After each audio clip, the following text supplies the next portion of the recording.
as soon as she sees me. Okay, it's all set? All right. Good morning. I call the meeting to order at 9:10. This is the Public Safety Building Committee meeting for May 8th, 2017. Scheduled start at 9 a.m. here at the Town Hall. Just for everybody.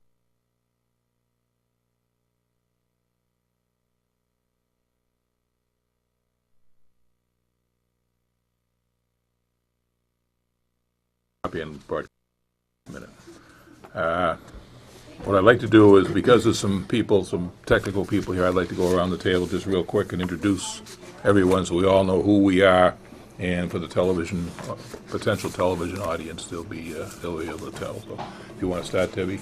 Debbie Egan, Town Administrator. Neil Joyce, Construction Services. Greg Carell, Carell Group Architects. Bill Murray, Places Associates, Site Engineers. Al Hewitt from Two-Way Radio Communications for the radio end of it. Jim Broderick, Fire Chief. Mark Henry, Fire Captain. Scott Dumas, Police Chief. Joe Perry, Board of Selectmen. I'm Dave Peterson, the chairman of this illustrious group. The first item on our agenda is to discuss, and we talked about it briefly at the last meeting, to discuss communications needs for the new building. One of the primary things being talked about was the need for the tower, the location of the tower, as well as what is needed in the initial construction so that the communication people can come in and just basically put on the ground what they need. So if you want to come on up, if you want to sit in the front seat here for this particular discussion. I'll hit you if you say so.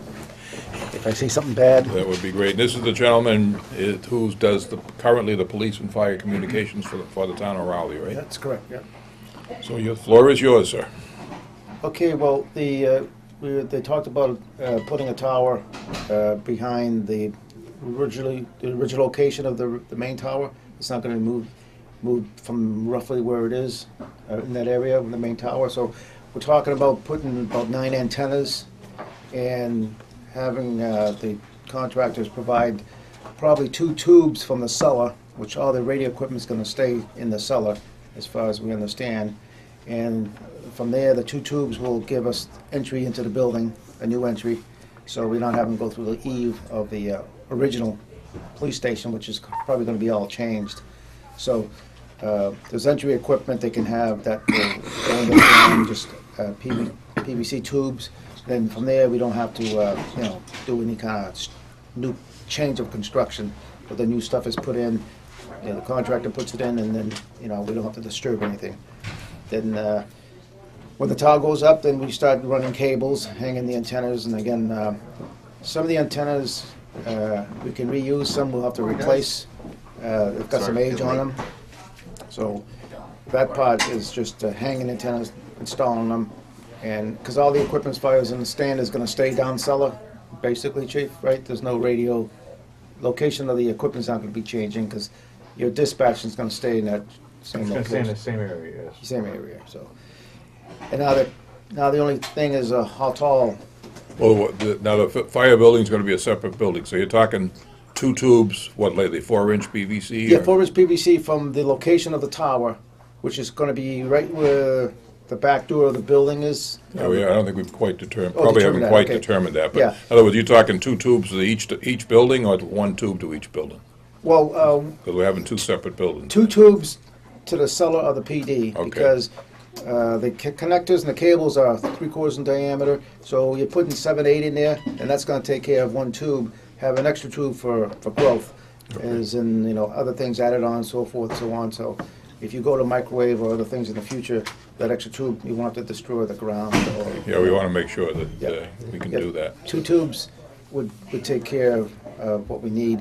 And then from the police to the new building, the fire side, you should definitely have a couple PVC tubes going across for telephone purposes and what have you. And then from there, any kind of radio duplication that you want in the fire department end of it, the tubes will be, an avenue to get cabling through that. So certainly, well, the ground's being all torn apart, the cost of that is minor, Right.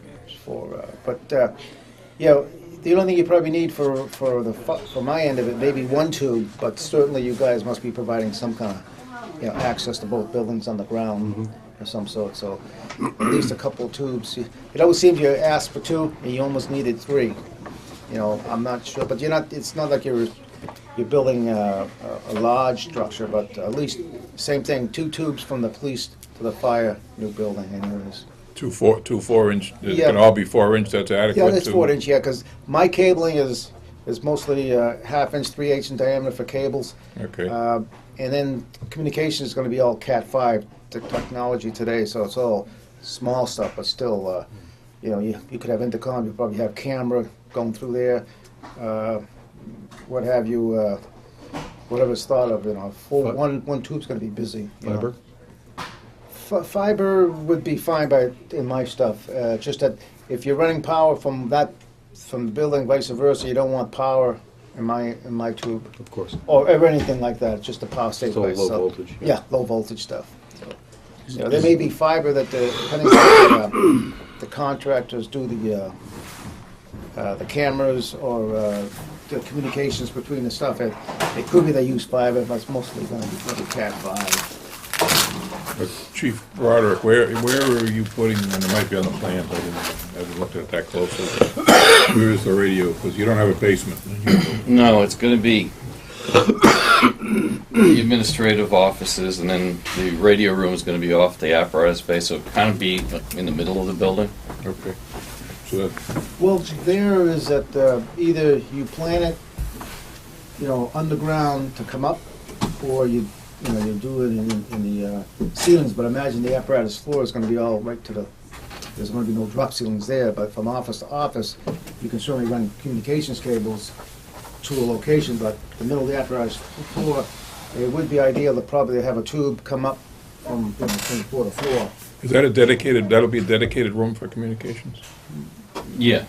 It is Yeah. on the plan, so maybe probably the best idea would be to run underground right to that location. Yeah, yeah. the tubes from the PD side for me or telephone, that's gonna be the main hub for the fire, going up to the floor. Okay. Either that, you're gonna start, hanging in the side of the building to get to the, yeah. Now what kind of and I don't mean to dominate the questions here, but just, what size of a pad, or what's the height of the tower, Well, what there's kind your- of tower we're gonna have, we got a plan on what the That- base will be? That part we haven't discussed, that's not my end of it, and more or less the contractor, people building the building, we're gonna provide, design or structure for a tower, because they put them up before in other projects, so, Okay, so we need you to be in contact with them, Yes. so that you both agree yes. on what what's height- required and Yep, what right. would be installed, so that, Yeah, because the only thing that's involved is looking for the future. If, say, you guys go microwave for links, then the dish, the antenna has to have, or the tower, excuse me, has to have some strength to deal with not moving much. But again, you guys are in a low area, so most likely, if you needed the microwave, would have to hit Prospect Hill. So even going 100 feet there, you're almost still near the tree line going up there, because you really don't see it from the PD tower. So it may have to ricochet off the communications towers in the back behind the building now, where about 100 yards out, there's a AT&T tower right. up there. So that would be a way that they would get the signal to the station via all the different sites. But that's microwave. But at that point, you probably need an 85-footer, no more. Again, if we're going to use microwave, I would assume they would be using. They wouldn't have to go very high, because I would need to use the 40-foot mark to hit the main tower across the field. From there, we were wide open, and then from there, it would finger out to Daniels Road, the other locations that we would need microwave. How do we communicate with Prospect Hill now? Over the air, radio repeating equipment. Repeating that, that's for both agencies? Yeah, yeah.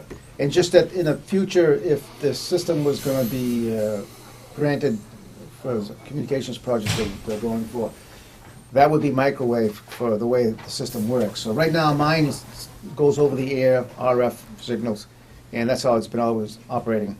because the telephone situation up there is not, there's no telephone lines to lease going up there. The prospect, yeah. Yeah, so the far future, maybe I shouldn't say far future, going microwave would be an elaborate update of the radio system. That's when they would need microwave. If that grant would fall through, I think that you guys put that grant in. You guys Yeah, do but it. it's not for infrastructure, it's just for radios right now. Radios. Yeah, So, they're not doing it anymore.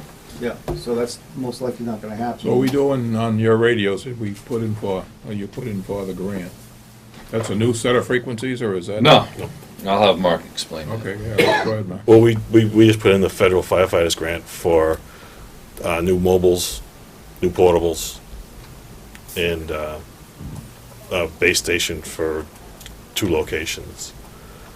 And on top of that, last year we put in for satellite repeaters, which would solve a lot of our problem between the police and fire. They kind of designed a system that would work, and it has to work on microwaves. That's why he's talking the microwaves. Right now, it's not in the plans to be done, but sometime in the future, it's in the future of the history of the station. We got a plan for the tower at least to be strong enough to hold those microwaves if we ever could get the money to do it. Yeah, all right, so yeah, main thing is we don't wanna, next year, have to come back and rework. the whole Exactly. Yeah, and you 2 do- years or 5 yeah, years. and It'd be a lot cheaper to do it now than it will be. We're gonna do it now. You certainly don't need, a 250-foot tower, Right, so, but you need something that, in general design, that will be able, at least to add on a microwave. The advantage of that location, you do have that main tower across, right, that there, you hit that from the station, so we don't need a great deal of height, because we're not Right. planning to pass over the trees. Right. Planning to hit that system, and then from there, because even, again, the trees are almost 70, 80 feet in that area. yeah, and they're growing, I'm sure. They're growing, and The then- microwave is all line of sight, right? Line of sight, and it doesn't like, movement. Right, And to put a 100-footer of self-supporting, reasonable cost, the top, is where you would have to put this dish, and then there's gonna be movement. So there is where the cost would skyrocket to keep that 100 feet area really stiff.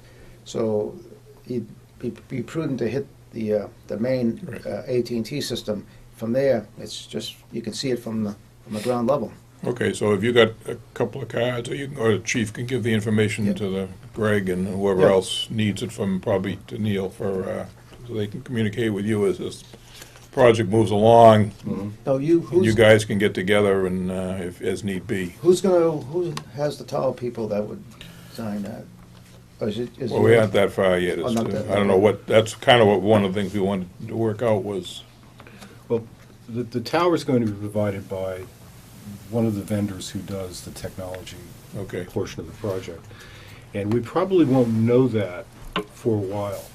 Probably not until we're under construction anyway, Right. because that's a procurement, and I'd like to have our tech guy talk with you Yeah, sure. about the, heights and what have you. What we'll do on the drawings, we'll show a foundation for a tower. We'll say 85 feet, and it'll be relatively generic. It'll have all the reinforcing steel, it'll have, adequate concrete, the depth and so forth. The volumes will be there, the excavation will be there, the grounding, that sort of thing. We'll have all of that stuff in place. Is it going to be exactly what the tower company that you select wants? No, but it'll establish the scope, so in the bid, the contractor will be able to bid that, and then we'll just adjust it to accommodate whatever tower you actually buy. But you'll own it already, so it's not going to be any kind of extra or anything like that. okay. Neil, you got any questions? The only issue that we've seen in the past is coordinating the anchor bolts.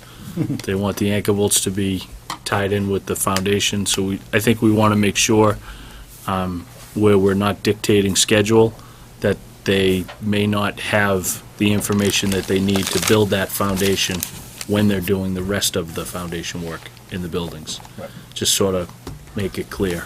Yep.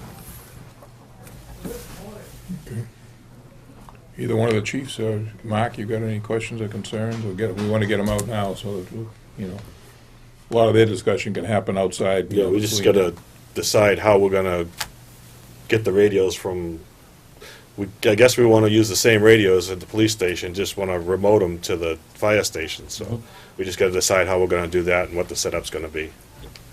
Is there any benefit at all to either now or potentially in the future to provide conduit path directly from the fire department to the tower?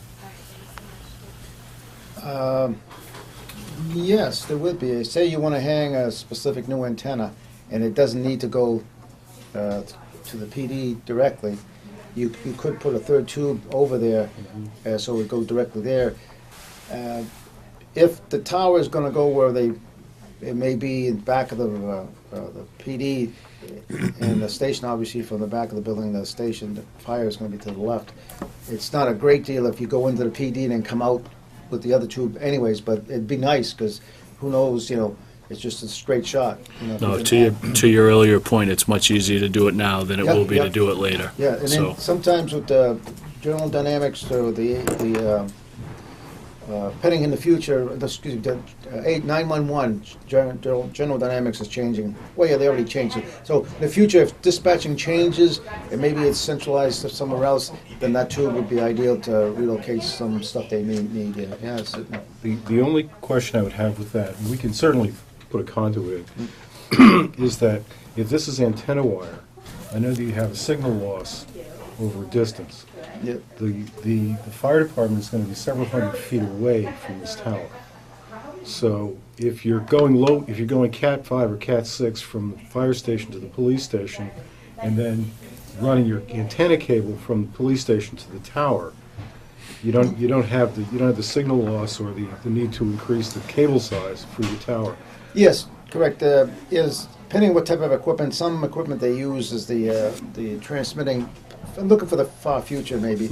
Transmitting equipment or microwave dishes today, or they used to maybe using the equipment in the RF pod is at the antenna with the dish. Some of them. Then basically it's a Cat 5 with power to run in. Okay, but most equipment, you are losing signal strength if you go that far. Right. That certainly is why the radio equipment would stay at the PD. This general stuff they have now would stay at the PD, the shortest run. Okay. Then everything's remoted, Okay. by telephone or whatever medium.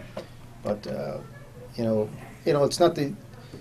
It'd be nice to have a tube that's not critical, because again, everything's going to go from there into the PD for antennas, 99% of it, and then down from there there'll be a tube going from the cellar of the PD, hopefully to the fire side, coming up right at the communications room. So that's short and sweet. There's no hanging wires and me having to drop signal movement and drilling extra holes.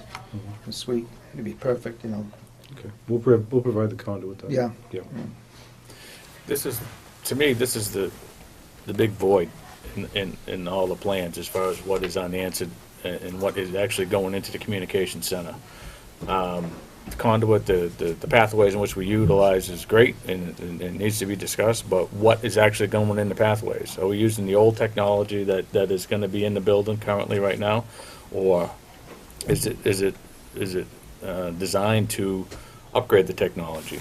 A lot of the technology that is down in there right now is it's just over the years. It's okay. We got to add that because this came up and that come up, but it's everything's kind of just piecemeal together, and there's no real. If we're just going to take that technology and run that stuff through the cables to the new antenna, we're really just putting lipstick on a pig. We'd have to. To me, when we're building a new PD. You're building a communication center. Everything else is just office space, because that's primarily what we're doing. We are communicating for police, fire, EMS, public works, everybody, throughout the town. This is the hub, and I know it's an addition, and we're going to use the bones of the old PD for this structure. But what is the technology, and what is having not been here during the design phase? What was the plans of putting the technology? What technology are we putting into the center, for that? Because it seems minimal right now, based upon a few questions I've been able to ask. I'm hoping to get some clarification on that and where we plan on going with that. Yeah, well, I think, I don't know, Greg, have you guys thought of it? I mean, I used to do communications in my old former life, but obviously it's all changed at this point. And I know the E911 has increased, I don't know how that affects it. I know we have some dead spots in town, I mean, there's a bunch of communications issues that, are you asking about if we're gonna make major structural changes to the communication center itself? Not necessarily We've kinda- structural. We've kind of left that, I you think know, I think structural-wise, we have the room, we can utilize the space that we have to, retrofit. I'm talking more about the technology aspect of what we're actually putting into the center, for the future, for the growth. I had a company come in here and just look at it, and just see what we have in there. And I think it would be ideal if, as a building committee, that we can sit and talk with a company, just to come in here and say, okay, here's what you have, here's where the future is, here's what I suggest they do. Give us a soup to nuts type of thing, and then we, depending upon our budget, say, okay, we really need this, and we can cut and cut and cut, to try to keep it in there. But I really think it's imperative for us to build this new facility with the appropriate communication network that we need to be able to, move towards the future. well, I think it's, I don't know how, we'll probably maybe get maybe get a better idea later into the meeting where we stand financially and budget-wise. I don't know if we're prepared to do that today, but at this point, it's all about the dollars. I mean, we've got $11.7 million. I'm anticipating it's probably gonna be tight. I look around at building projects and they're tight, Well, I think the chief- construction-wise. So what I'd really like to do is, be ready for the tech. In other words, that's why I asked you about, is 2 4-inch conduits enough, for instance? So that as we switch, because at some point, we may have to make do with more or less what we got, but we obviously want to be prepared so that, 2 years, 3 years, 4 years down the road, we can easily make the changes, upgrade the equipment, but the lines and the conduits and tower size and all that stuff's in position to take advantage of it. I mean, I'm not sure what, I'd like to be able to, we'd love to be able to put the up-to-date system in right now, but that may not be possible based on the budget that we have to work with. Well, I think the chief has the technology for the dispatching consoles, or this is a Zetron analog system, and then everybody's going into, and sooner or later you'll have to update that Zetron console equipment. And it's all now it's all IP driven, flat screen, mouse, and it's all the technology. You should, obviously, where the money is needed for it, is that you might as well plan it before you have to do it. Meaning, let's put it in a budget, and hey, it's still working, the old system, but sooner or later you'll need to update. But that's where I think your chief, you're talking about, new consoles, your monitors up there with your old cameras. Those were, I don't know how, they were put in when the trailers were there. And all that stuff there needs to be updated, in the near future. And that's basically, I think what you're getting at is the dispatched consoles. The cabinetry doesn't change much, but everybody's going to the open concept with more modern furniture that's adjustable for different dispatches and so forth. And there, of course, that takes a little money, but it's not a serious amount of money. Just that. But the radio equipment, basically, whether it be new or old, is going to stay down the cellar, because whether it's brand new, it still needs to be regionally located near the tower. And after that, the new technology is just usually a little smaller wire, and then you've got the consoles, and then downstairs does need rack mounts, and it's a little money spent to kind of organize things. Even now, even when the time comes to relocate the antennas from the old to the new, it'd be nice to spend, maybe a couple $1,000s to kind of put everything on racks. Get rid of the old closets we have downstairs, shelves after shelf. It's been added since the 80s, 85. So that's not a great deal of money to kind of clean up downstairs, but Maybe for one of our future meetings, that company wants to come in. and kind of give us an overview. I think that, it'd be important, like we're picking out different pieces now. I think it's important to see, where we're going. And, if we can't get there at this point, make sure that we're designing and putting in some infrastructure that will accommodate where we want to end up. And we don't want to go here and then discover, wait a minute, we should have gone over there. So I think it's important that we put all that together now, and then, like I say, based on the dollars available, with some stuff we can probably do, or maybe there's some stuff that if we put in some add-ons at the end, it might be something to consider, and if we get some indication of what we need, what prices might be, in long range, what equipment is needed in the dispatch center to make this whole thing work. We can have the chief meet with, and I think you've already spoken with Chick Langone, our technology guy. He can help shepherd this process. When we started out, one of the strategies was to minimize the amount of work in the existing station as much as possible, Right. so that we could actually make the project move forward. Excuse me, I'm fighting the flu here. One of those things, and previous chief was pretty deliberate about it. It's just like we weren't going to touch existing dispatch. Now, as far as supporting future growth with power and conduit and what have you, so that it could be done, it's certainly a readily doable thing.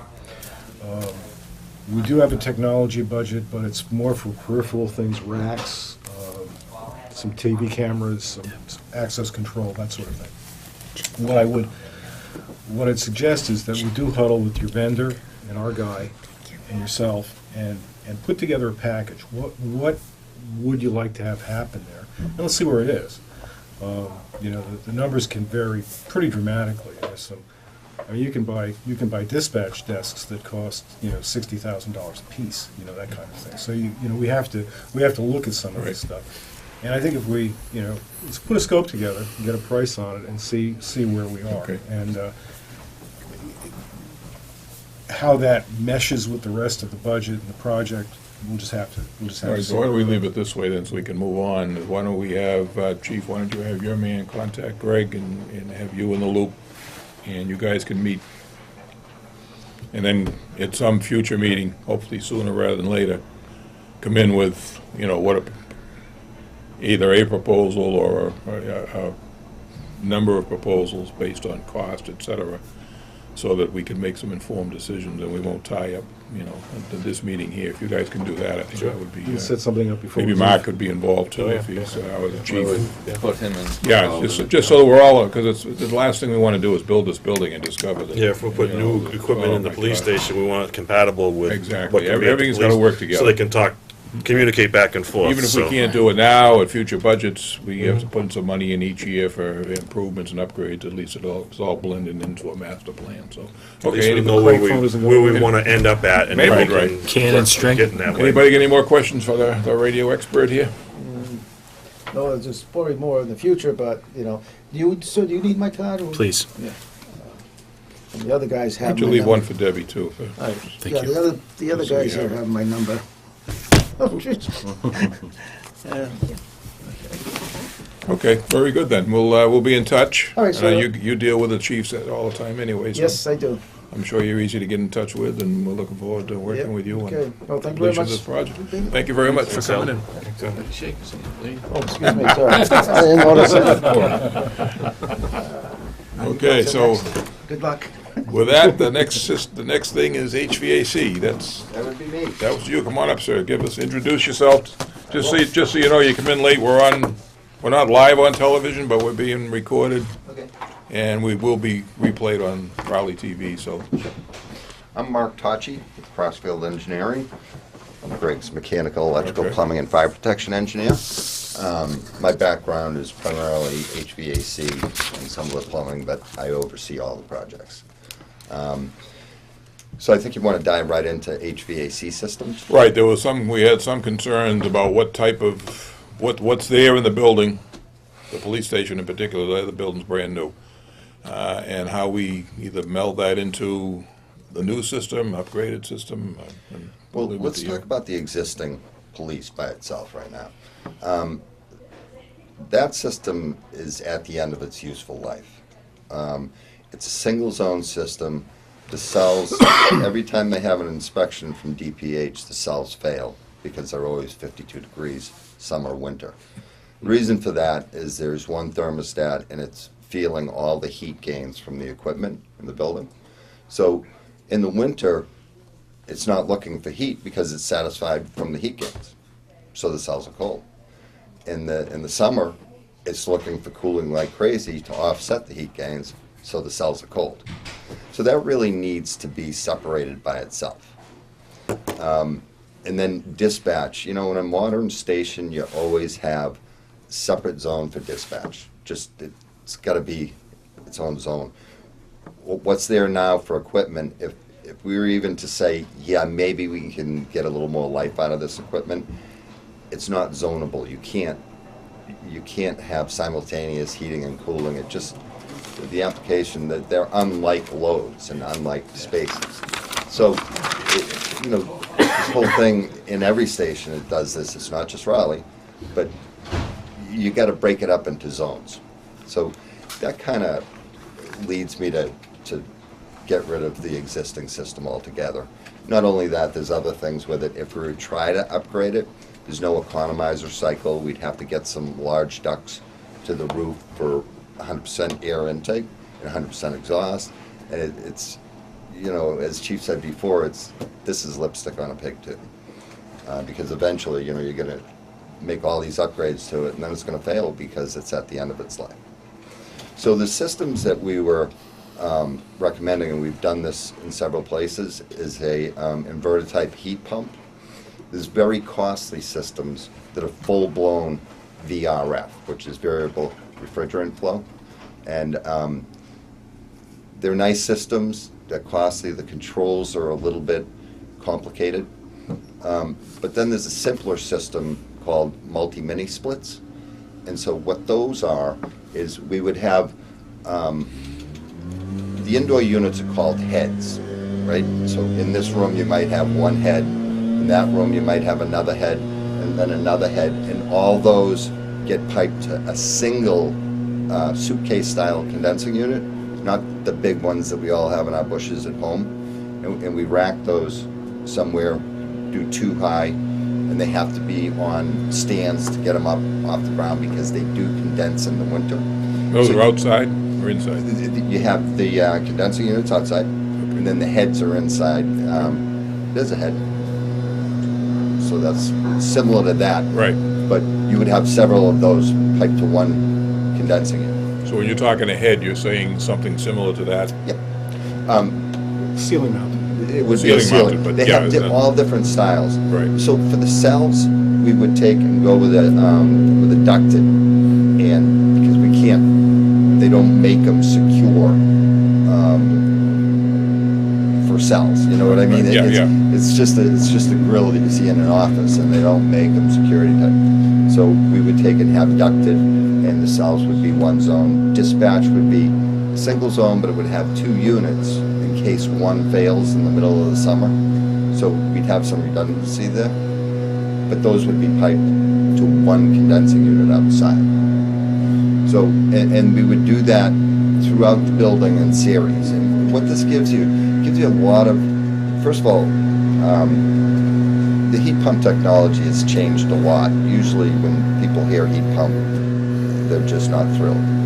That's the old technology. The inverter type heat pumps work at very low temperatures. You can have heating from the outside when it's 5 degrees out. It's the reverse refrigeration cycle. And they work in very small increments. So if you only, say you have a 12,000 BTU unit, the compressor ramps. So if at any given time you only need 3,000 BTUs, then it only produces that much. And then when you have a series of systems, some may not require anything. Like now you're doing overheating and overcooling in spaces. These work, incrementally within 3 or 4 rooms. So you can totally shut off the whole building except dispatch. And it's a huge energy savings. It is heat pump heat, so the primary source is electrical for heating, as well as cooling, which always is. We have several samples from Emerson Swan. They're the local wholesale distributor. We work with them a lot. They've just been a great success, and I'm probably jinxing myself, but we've done several of these and never had a callback. And a lot of them are multi-unit residential, where that's all they do is ring their phone to complain about something.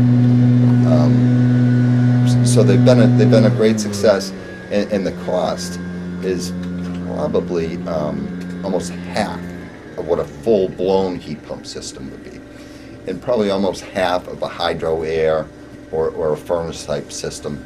Because when I talked about economizers before, economizers based on fan capacity. So we've broken it up into little fans so we don't have to have that complicated economizer system.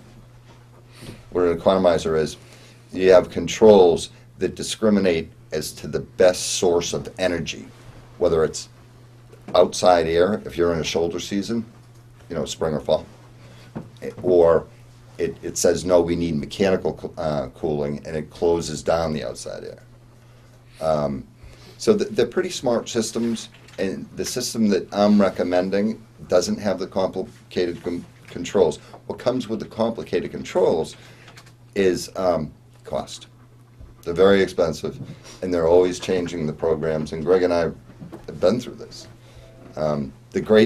The full-blown VRF is a great system, and we finally get there after it's all programmed and set up. But these systems they're just small control systems. It's not a global control system. It's not. We can do something like that with this as an add-on, and it would still be less expensive.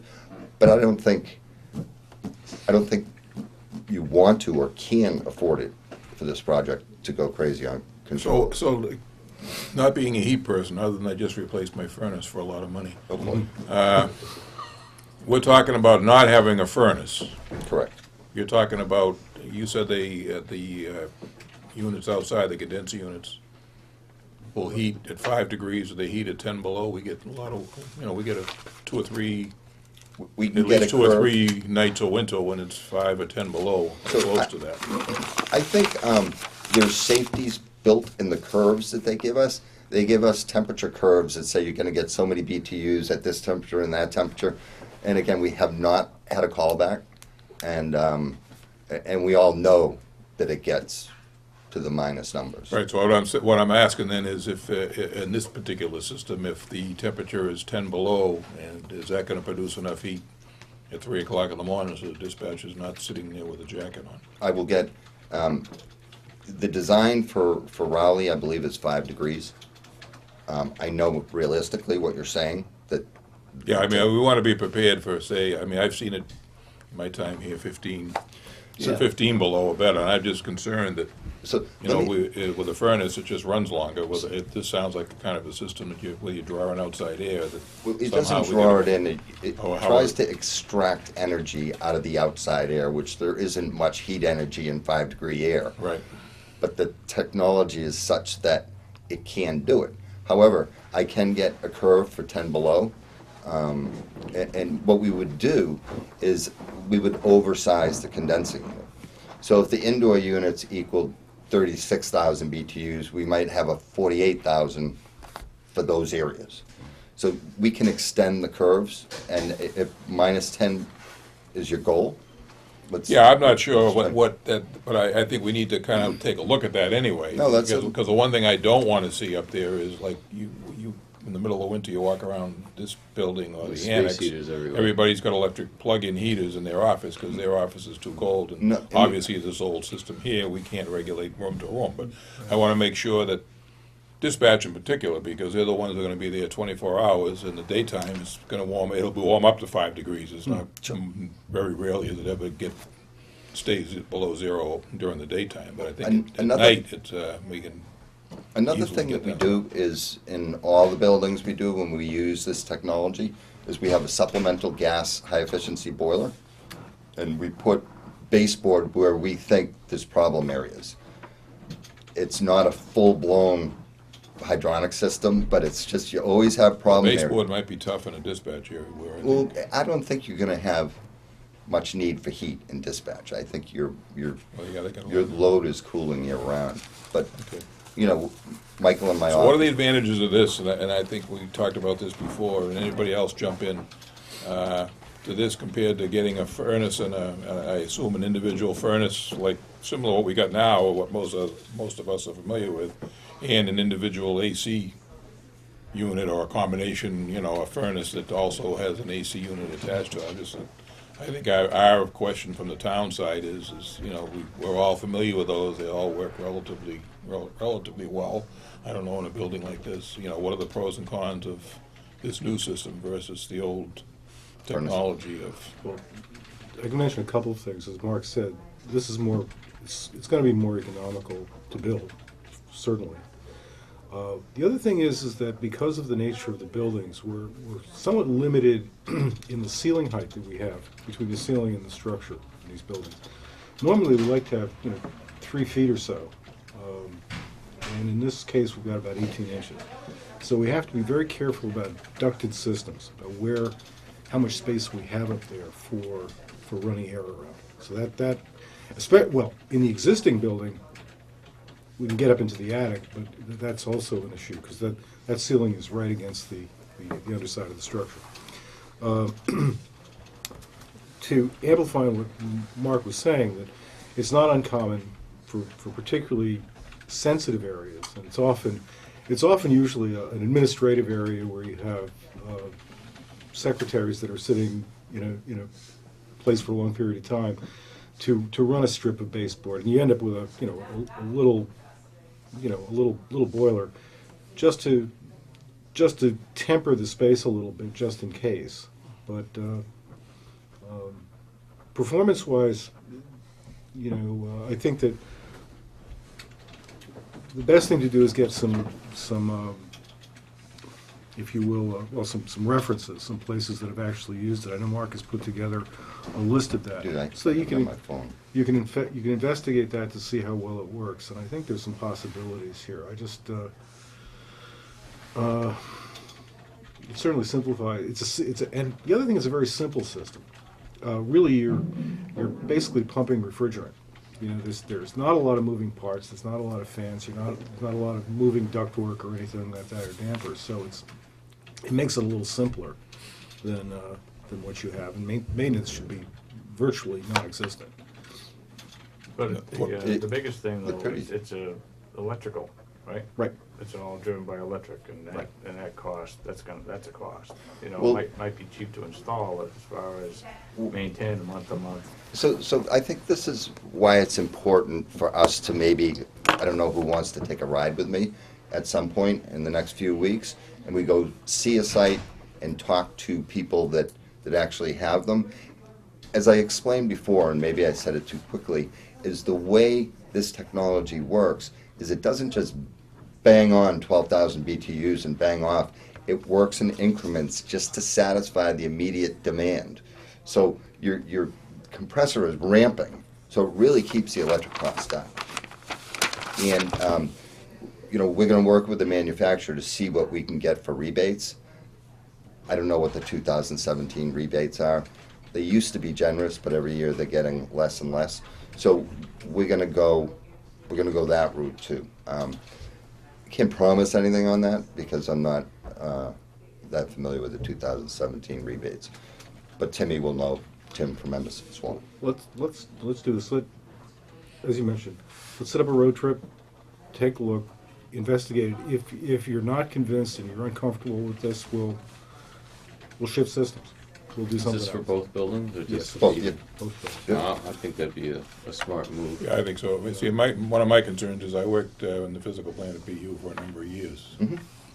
And we used the Andover control systems to regulate all the heats and How'd that energies work? in a variety of buildings. We had a lot of issues, a lot of constant I know complaints. Andover. So I'm a little reluctant, and I know at home, my wife's cold, I put put the thermostat up and she's happy. Well, And well, I'm just concerned that, we get into some new technology, I'd just briefly like to talk about price too, between the two types of systems for installation.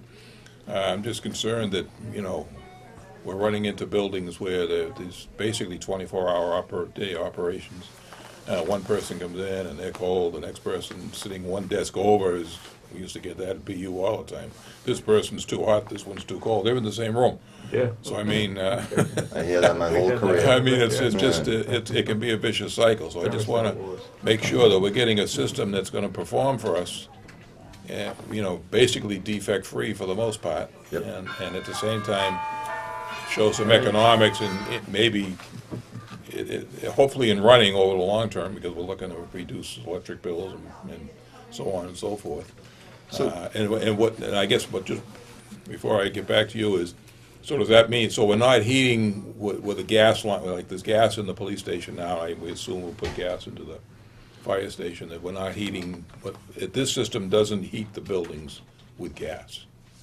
You're talking about No, basically there's going to be a electrical type small system. boiler in each building to get those areas of concern Right, for supplement. but they're only gonna kick on rare occasions, is that what I get? Right, like in the fire station, we might have hydronic unit heaters, so the boiler would be used for that. Sallyport, we might put a hydronic unit heater, Okay. rather than having the flue and combustion air and all Prisoner that. transfer. Prisoner. Is there something that you can give us or the manufacturers, a little written information? So I have that, and I have an overview of Hire, the manufacturer I'm basing it on. Okay. This is public work, so it can't be proprietary with this particular product, but there's plenty of companies. Sanyo makes them, Carrier makes them. Right. If we could get some Fujitsu, information to give us, And Hire is the one that I'm. if we could get some information so that we could take a look at it, so the lay people here Yep. can look at it and at least get a basic understanding of what we're doing. And then I think the road trip would be valuable if we're gonna really seriously consider this. So I'm gonna send you an initial document that the wholesaler gave me. Okay. It's a list of projects, how many can they list? They listed like 20. Right. It could be, it could be 1,000 of them. Sure, sure. This But- is what you sent me. So he picked out the best ones You just copy it. geographically, Okay. so you wouldn't have to go to, I think one of them is in Connecticut, and that's Just this much? that is it. Yep. Yep. They're all the same So, page. and there's an overview of Hire, and they One just, page. Mitsubishi is one of the major manufacturers of this technology. I think everybody knows that, City Multi or Mitsubishi. And they have partnered with them. I think Hire's taken the lead, and they're sharing a compressor factory. Thank you. So that happened in, I think it was last May. And, but I'll get you some glossies on the equipment, and we'll set up a road trip, and then I'll give you 2 other contacts from that list that you guys can have an informal conversation with, like, how do you like it? What'd you find about your energy costs? What's the service like? What do you not like? What do you like? Mark, have you done these with 149 contractors? I'm a little concerned, and admittedly, I'm a little concerned. I looked at that list on Friday. I did a little research myself over the weekend. It seems to be very useful in residential and light commercial applications, which is not really the same market sector that we find 149 mechanical contractors in. So I was a little concerned that we would get good competitive bids from a multitude of contractors. And you will. And the only other thing I was concerned about was the controls end of it. It does say that the controls within the unit is proprietary, and there's monitoring capability through BACnet. Yep. Hold on. But it's not necessarily an open protocol system, which would require the town either knowingly or unknowingly to sort of be at the mercy of whatever system it is that's provided to the building, and they would have very limited ability to transfer from to a different control manufacturer, say, God forbid, they have a dispute down the road. They're individual controls. They're not daisy chained together. So if you have 3 indoor units to 1 outdoor unit, that's one system by itself. Right. These can be globally linked and daisy chained to each other with an add-on system with a Metasys or something, or an Andover if. So that would be an extended control package. What I'm trying to do is keep the cost down. And so, As am I, believe me. and so I was trying to Hearing the communications concerns, we may have more fish to fry, you know? The thermostats are programmable. They'll go on, they'll go off. They have, a hold to do it manually. They're just not daisy chained together, and I want to be really clear about that.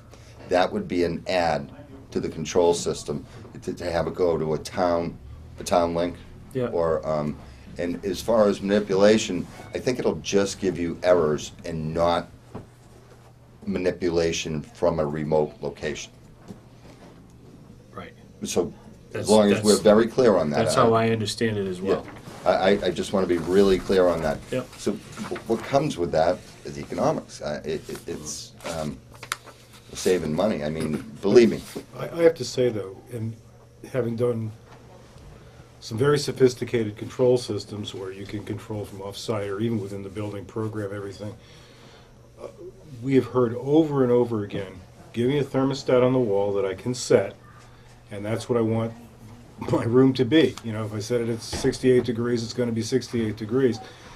And you have an override so that if people are, you can lock it and people can manipulate it, but at the same time, I've heard, and I'm sure you guys have heard it as well, just like your house. You want it warm, you turn it up. You want it cool, you turn it down. And that's really the way, in my opinion, it ought to work. Obviously, you need to be able to have some kind of monitoring of that or some kind of control of that so it doesn't get abused. But that's a simple matter. That's a simple matter of thermostat programming. So I generally have starting to shy away from global systems and those kinds of sophisticated. Plus, the learning curve to operate and maintain those things is pretty steep. Most of the complaints we've had about systems is trying to get it to work properly when it gets sophisticated like that. We use those systems typically now in the big manufacturing and the 24-hour robotics and, very complicated buildings with a lot of different uses. And, there's a need. There still is a need for these systems. However, there's a cost associated and there's a learning curve. And there's always headaches with software. I'm sure you guys know that. So I wasn't, I was trying to keep it a little bit lean. As far as where this product fits in the marketplace, it's a workhorse regardless if you use it in a residential application or this application. And we're going to let you decide that when we talk to people, we do a walkthrough, and we'll get Timmy in here. I know that sounds like a lot of steps, but all this can go very quickly. And so let me start with setting something up as close as I can. There's one building in Chelsea, I think it's Chelsea, it's on the list there, they have 300 systems. So if you were ever going to see a problem, it would probably be, that might be a nice one to see. And then I will get a commercial site that we can talk about too from Timmy. So what are we talking, Greg, or you, about initial installation costs? In other words, if we're, like Neil just said, we're running into some add-ons here that for communications and stuff, and how are we looking at this in terms of cost of the old style system versus this style system for installation? So initial equipment. We don't have an estimate on it yet because we're still working on the job. And actually, the units that you see on the plan Michael in my office used wall units, and then Greg and I spoke, and we're just going to flip that. It's real easy to do to the ceiling cassettes that are recessed in the ceiling. I think Michael was a little worried about ceiling space, but Greg and I talked about it. We'll get them in. Like I said, there's a couple areas like the cells that you're going to have the ducted ones. It's the same type of system. It's just a different style unit, and they're only like 10 inches deep. And then the ducts are 10 inches deep, and we just kind of pan out to the cells, and we put security grills. So I think there's a lot to be said about these, and I'm sure more questions are going to come up. And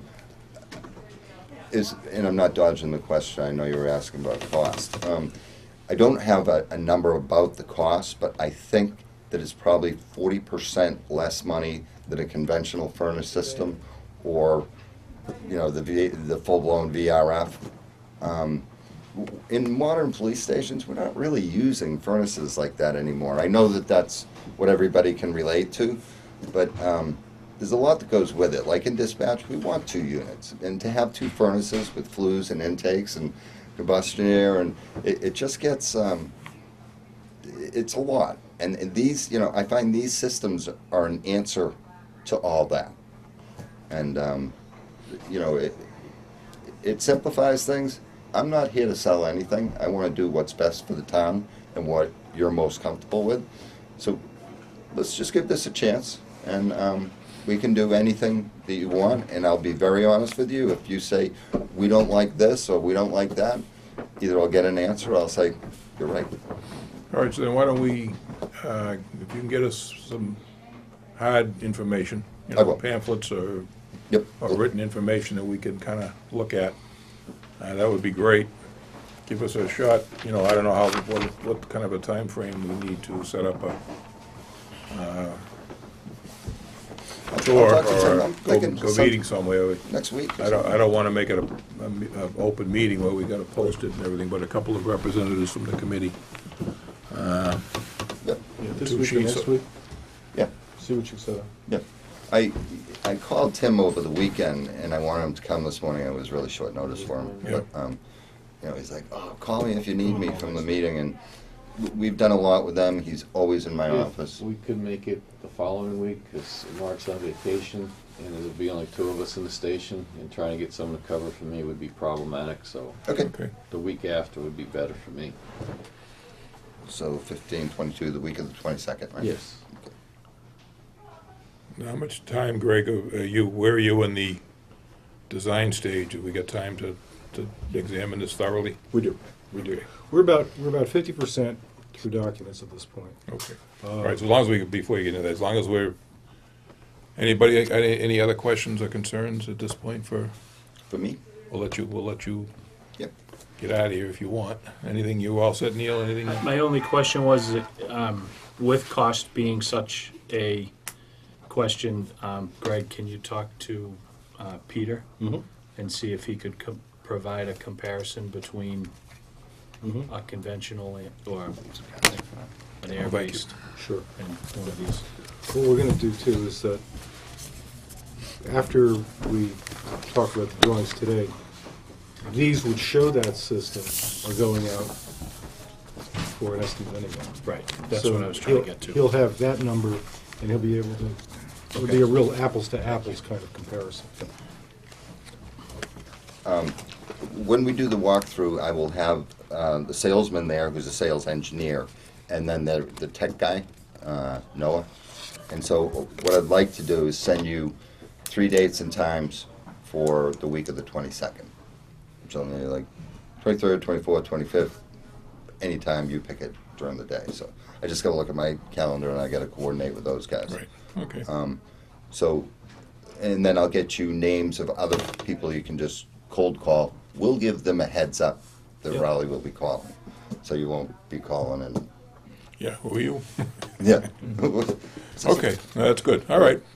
Very good. Anything I can do to help, and, if you are uncomfortable with this, I'm totally comfortable with it, but if there's any concerns, questions, anything else that comes up, you can get me directly Right. or through Greg.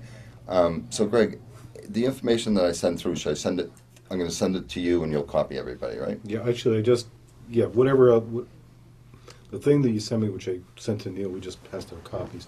Yeah, whatever you got sent to me, I'll distribute. Okay, so that'll be manufacturer's cuts, and they have a little blurb about naturally what's great about it, Yeah, not yeah, what's okay. bad about it. But Right. I think we should all be looking for any downfalls. Right. That doesn't work for Raleigh. Sure, Right. okay. No, that's a big decision for us to make. in terms It is, of, and I want to help. I'm not forcing you to do anything. I just, with the economics of this job, Right. it's just worked out in the past for us. Okay, All right? very good. Thank you very much for coming in, and we'll be in touch. You're welcome. Thank you. Nice meeting you. Yep, nice meeting you. Yeah. Nice meeting you. Thanks, Mark. See you, Chief. Okay. Site and field work. Updated site plan. That's you. When he done rolls up, We're giving you a chance to do your thing. where I have these baby ones, but they're hard to read. We'll take some of those too. I got glasses.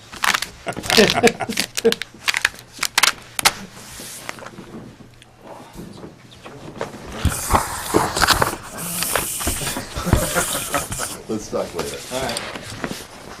It was a favor. Alrighty It's true. Thanks again, guys. then. All right, thank you. Take care now. This is site, this is fire, this is police. Oops, sorry. Okay.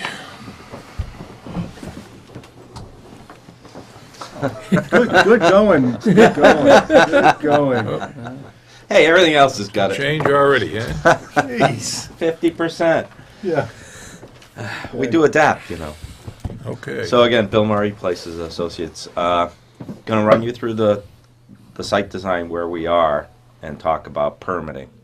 We're only at a 50% level, and I'm actually behind the 8 ball as far as I'm concerned for schedule compared to the rest of the team.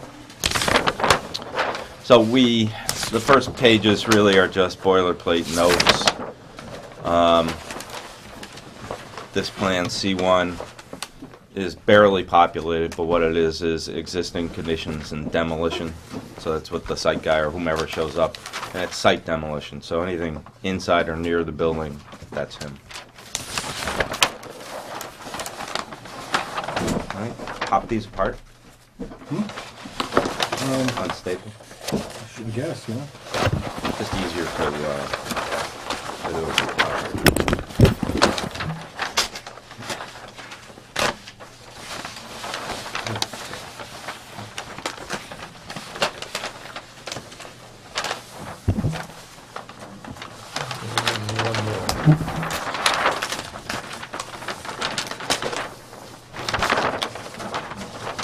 So we've broken the site into 2 different, so that we can really focus on each project while there's a certain amount of overlap. So the police station site design, I really think.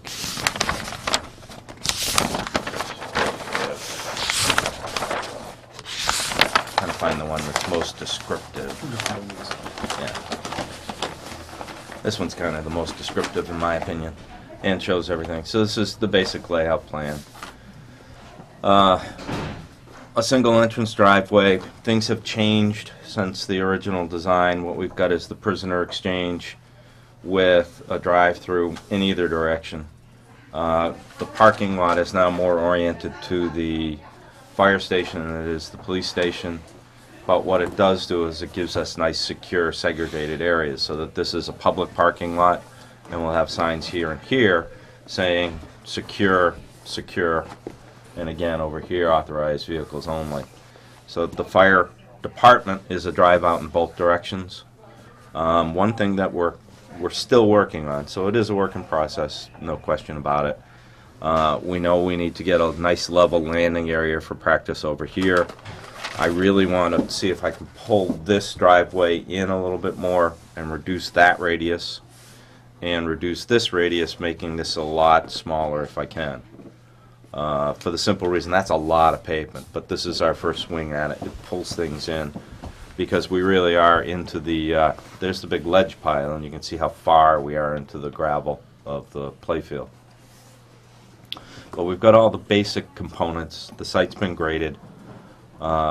We're going to put a drainage system here, a drainage system here, and the septic system is going to be out front here for both facilities. So the way that'll work is the new building will go into a septic tank, the existing building, this is where the line comes out currently. We're going to replace that line, especially since we get the prisoner exchange here, we'll go underground. And a new septic line here, that's a septic tank, another tank, and then there's a pump chamber, and we're going to pump the sewage around the corner. One of the That's because much of the site has ledge fairly close to the surface, and in fact, for the fire station, a good portion, if not all, of the foundation is probably going to be pinned to the ledge as opposed to be sitting on spread footings. Really? I mean, there are cases where it's 2 inches below the surface. It's really So the ledge really is. It's going to be the house portion more than the apparatus. That we got 6 feet, but here we only got 3 feet, 2.5, 3 feet underneath the fire station house portion, which is we're going to fill this to a certain degree so that we get our 4 feet of cover and all those kind of things. There's the location, what we're thinking right now for the septic system. So when I said I was behind the 8 ball, it is with the septic system that I'm behind the 8 ball. We went out and did test holes with DPW, and those were just to figure out what the site is made out of and what it looks like. We know there's sand and gravel over here, and we get into shallow depths of ledge over here. The soils on this side of the site are not good from a septic point of view. They're a very tight till. Over here it's beautiful beach sand and gravel. So the next thing that I need to do is I need to coordinate with the Board of Health and do deep and perk tests in the area of the septic system. And here's a reserve area that we might be using. And that has to happen really, really soon because I can't design the septic system. We can't permit the septic system without doing deeps and perks. The DPW didn't want to take the backhoe into the woods.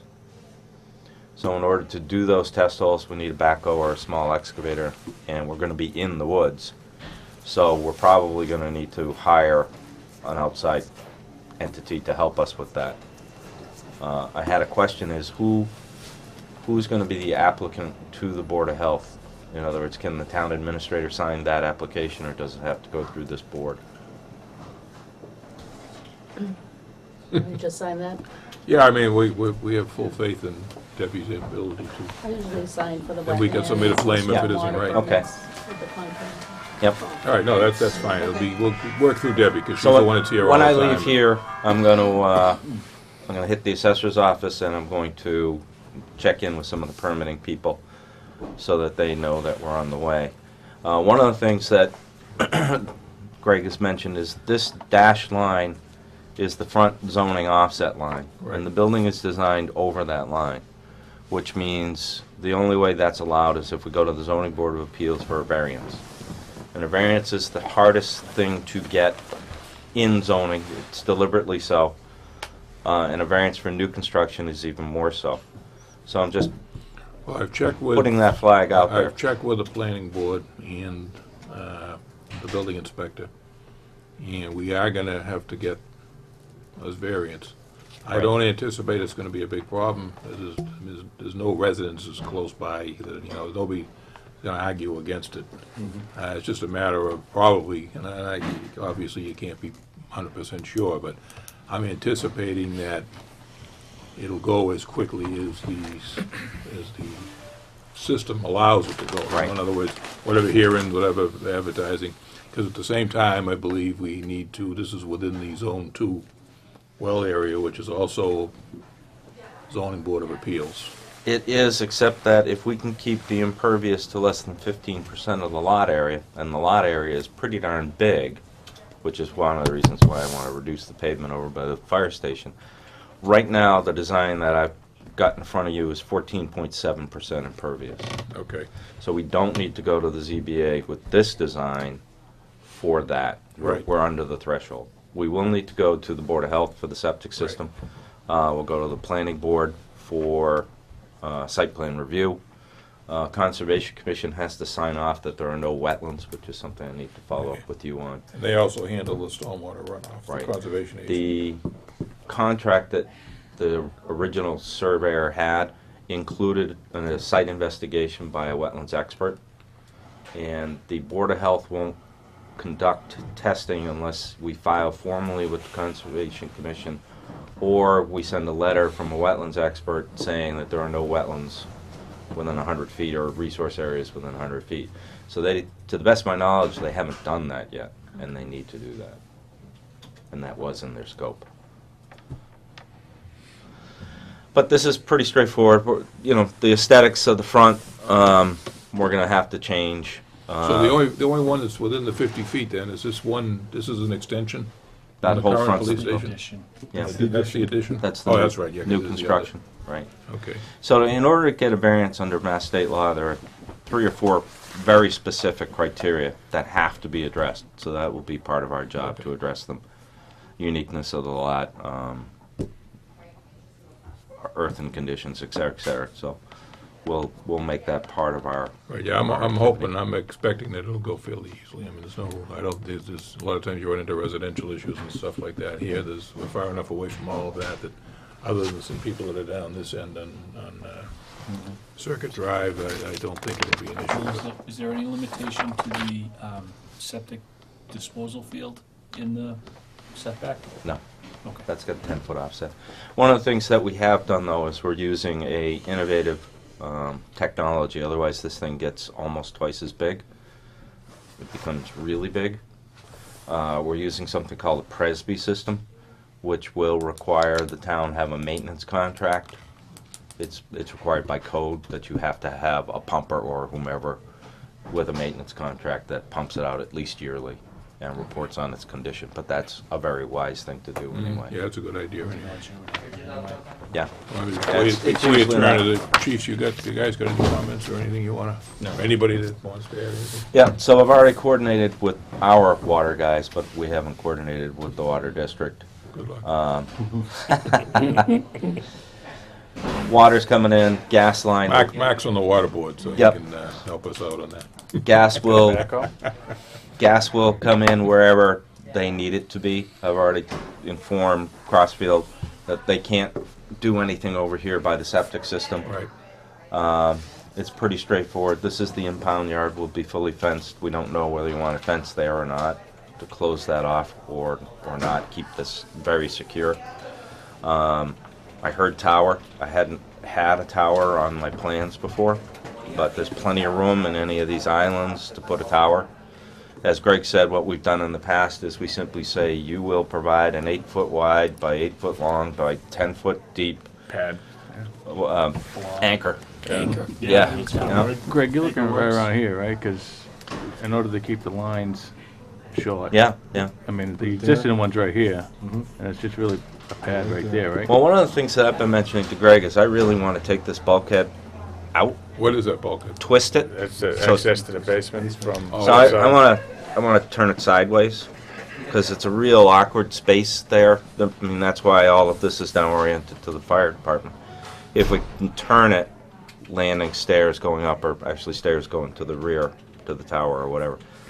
But you know, we're a little early in that process. I still need to work on some of these sidewalks. Need to extend. And we've got a little bit more work to do. You can do it, it I leaks would anyways. think, Chief, I would think we could land it in the corner by the prisoner Yeah. Yeah. exchange area, even on the other side as well. and Back just over, back route- over here Route someplace. everything underneath the slab. Yeah. It's not that, it's not that far. It's not that far. You mean you guys? I'm just saying, if Antenna. the Yeah. bulkhead becomes problematic, working that space around, we can put it on the other side of prisoner exchange. Right. Right. I would think. Just not as aesthetically pleasing. I know we talked about putting an island out front, and we can still do that. What's the width on the 24 feet. 24 feet? Yep. So these are overly large radiuses. They're 30-foot radiuses for the fire apparatus. If you can't maneuver those, there's a problem. Yeah, we're better off having a good radius anyway, because Right. people just cut across the lawn. What we will be doing is, right now I show granite because I prefer granite everywhere. Greg has already told me that we're going to value engineer that out. I would anticipate that we'll be value Yeah, engineering yeah. that. But I always start. But we Well, it's the right thing to do. No, absolutely. Yeah. we will do, no matter what, we'll be doing granite up here. at the entrances where trucks or whatever might run over. We always want heavy duty out front.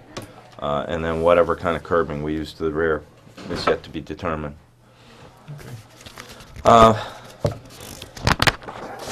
The generator is located here. It could be moved to there. I don't know if that's better or worse. We're going to have a dumpster pad. I need to reorient that. The thing about the dumpster is we really don't want the trash guy coming into the secure area if we can avoid it. And he needs to be able to just drive in, back up, and get out. So we don't want him, we don't want him fooling around over here, we don't want him fooling around over here. Come in, do the thing, make it go away. It's a little bit prominent, but what we've been doing in the past, we've done wooden enclosures, but we're finding the chain link lasts a whole lot more with the vinyl slats, and they kind of fade into the landscape. They're not very aesthetic. This one doesn't show it. Yeah. We haven't put those in yet, but I think what we're going to have to do is two separates. We'll do a very small one for the prison exchange. We're required by code to have, they're required by code because it's inside the building, to have floor drains, which means I have to put a tight tank outside. So anything that hits the floor drain goes through a gas separator and then into a tight tank, and that has to be pumped every now and then. So if you're washing vehicles, it becomes a pretty expensive thing to do if you're washing inside. Yours will probably be a very small tight tank. Yours will be much, much larger. Thank you. One of the things this plan doesn't show, I'm kind of wondering why. 50%. Yeah, but we made an effort, and I don't know why it's not there. The water line is going to come, the actual water line, this is wrong. It's going to come like this. And I'm putting a hydrant here, and then we tee off into the building like that, so that you can have a yard hydrant. Now, where that goes is entirely up to you, but I'm quite sure you want a yard hydrant somewhere on. Yes, and you don't want it in the front. No, for a bunch of things. Yeah. Yeah. So, Sprinkler, too? yeah. Sprinkler, or is it come in on one line and then tee off for the sprinkler? This is the fire line. Yeah. So it'll be a 6-inch line going, sprinkler going in, and the water district will have to tell me how they want to deal with that. You're going to have a 4-inch domestic line, which is overly sized, but that'll, truck fills and all sorts of stuff if it's metered, if it's not off the fire suppression line. You'll have plenty of pressure because, of course, once a 3-inch line. Well, that's been the problem for a while. We end up, most of the time, especially with fire, we need a 3-inch. We need a 3-inch service. 3-inch service in copper is outrageously expensive. So we basically do a 4-inch ductile iron, and it's it's a lot bigger than you need, but it's right off the shelves. And it's better pipe. It's, Yeah, it'll last you a lot longer. yeah. I'll defer to my expert on As long as that. it lasts our lifetime, we're okay with That's it. right. What the next generation does with it. We always, and we'll be showing it on the prisoner exchange, we always have a 10-foot apron outside of the doors, and they always have a good drop across them, but not so much that you're going to bounce when you leave, but it makes sure that the water gets away from the building. And all of the areas subject to heavy traffic, which means the fire truck. So all of this, here, in this corridor, are going to have a double thickness pavement, so that it's going to not, if you ever look at most fire stations, you see the ruts from the vehicles leaving, and that's because it's not a heavy-duty pavement. Well, we're not doing a Mass DOT heavy-duty pavement like they do on the highways. You're going to have an extra thickness to the pavement so that it can take the loading. We don't do it in parking, so that we're trying to keep the cost down. This shows stairs because, as I said, we were planning on filling the building so we can cover it, but now we're probably going to drop the building a little bit in future iterations. It's going to be pretty darn flat, and we're doing drainage here, plenty of room for snow storage all over the place, except at the police station. But we've got room on the backside. Pretty much all the trees along the frontage of the site are gone. We could potentially save some trees here and some trees here. And Most of them are Yeah. not the kind of trees you're really looking to save. right.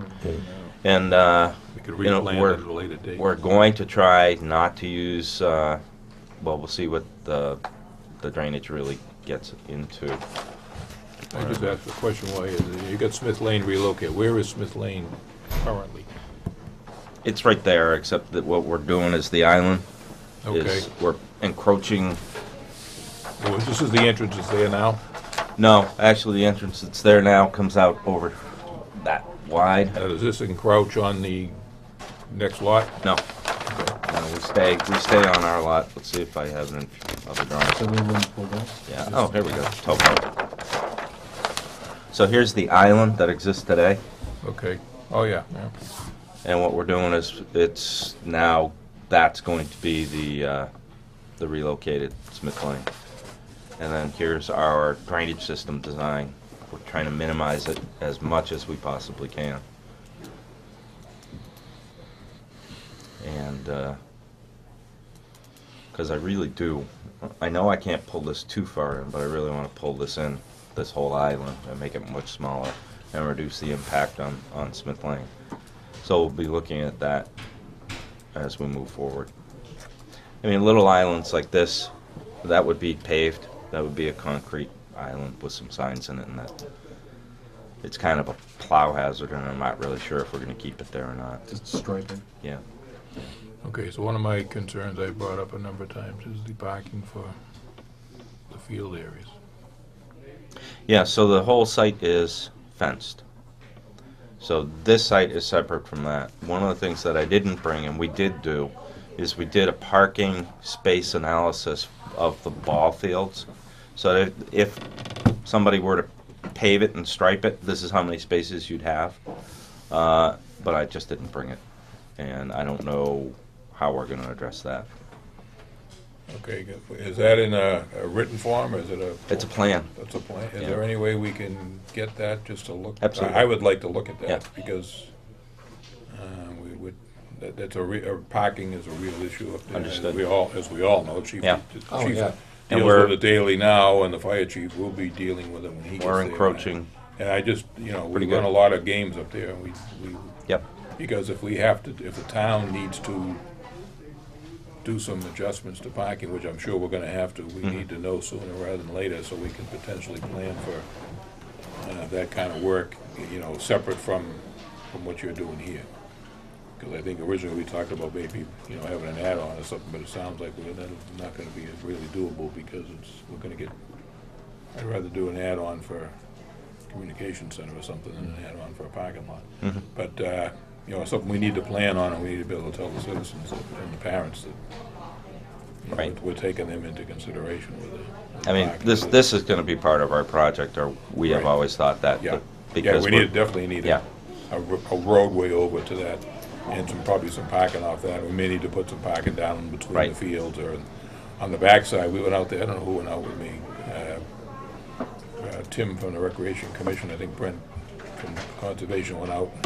And we went all the way out the back of, this is a police station, out the back behind Circuit Drive. Mhm. There's a large wooded area there that is part of this whole lot. And we can probably, it'll be some expense, but we can develop some parking out there too. So it's just a matter of the sooner we know what we're looking at, it'll really Understood. be helpful for Yep. these kinds of issues. Yeah, no, we did that But months I'd like ago. to sit down with the recreation guy, our recreation person, and say, look, this is what we're doing, this is what we're taking, this is what we, where can we make replacement parking spaces? So, yeah, that would be great if you could get that to us. Bill, is it possible? I was asking the question in my head, do we have to do anything exotic on the, I don't know, that Smith half? Drive? On that half of the site because of the ledge? No, getting so shallower? so the ledge, the shallow ledge, it's real easy. This That's it. pile is kind of the indicator of the ledge area. So the shallow ledge is here, well, and that big Right. rock outcrop. So it goes this way, Yeah. best that we can tell. This has 6 feet of sand and gravel, so Okay. it pitches down again, and then we got some shallow up back. I don't think so. I was, Because this is 70, that's 72. We're really trying to keep ourselves 79, but I'm going to bring the building down. So we're actually strip the top and sub, and we're there. okay. Is I was is gonna the say game plan? The follow-up would be, if it was possible, could we eliminate that small drainage system into that back corner and just grade the road in that direction and let it sheet flow? And then into a, Maybe.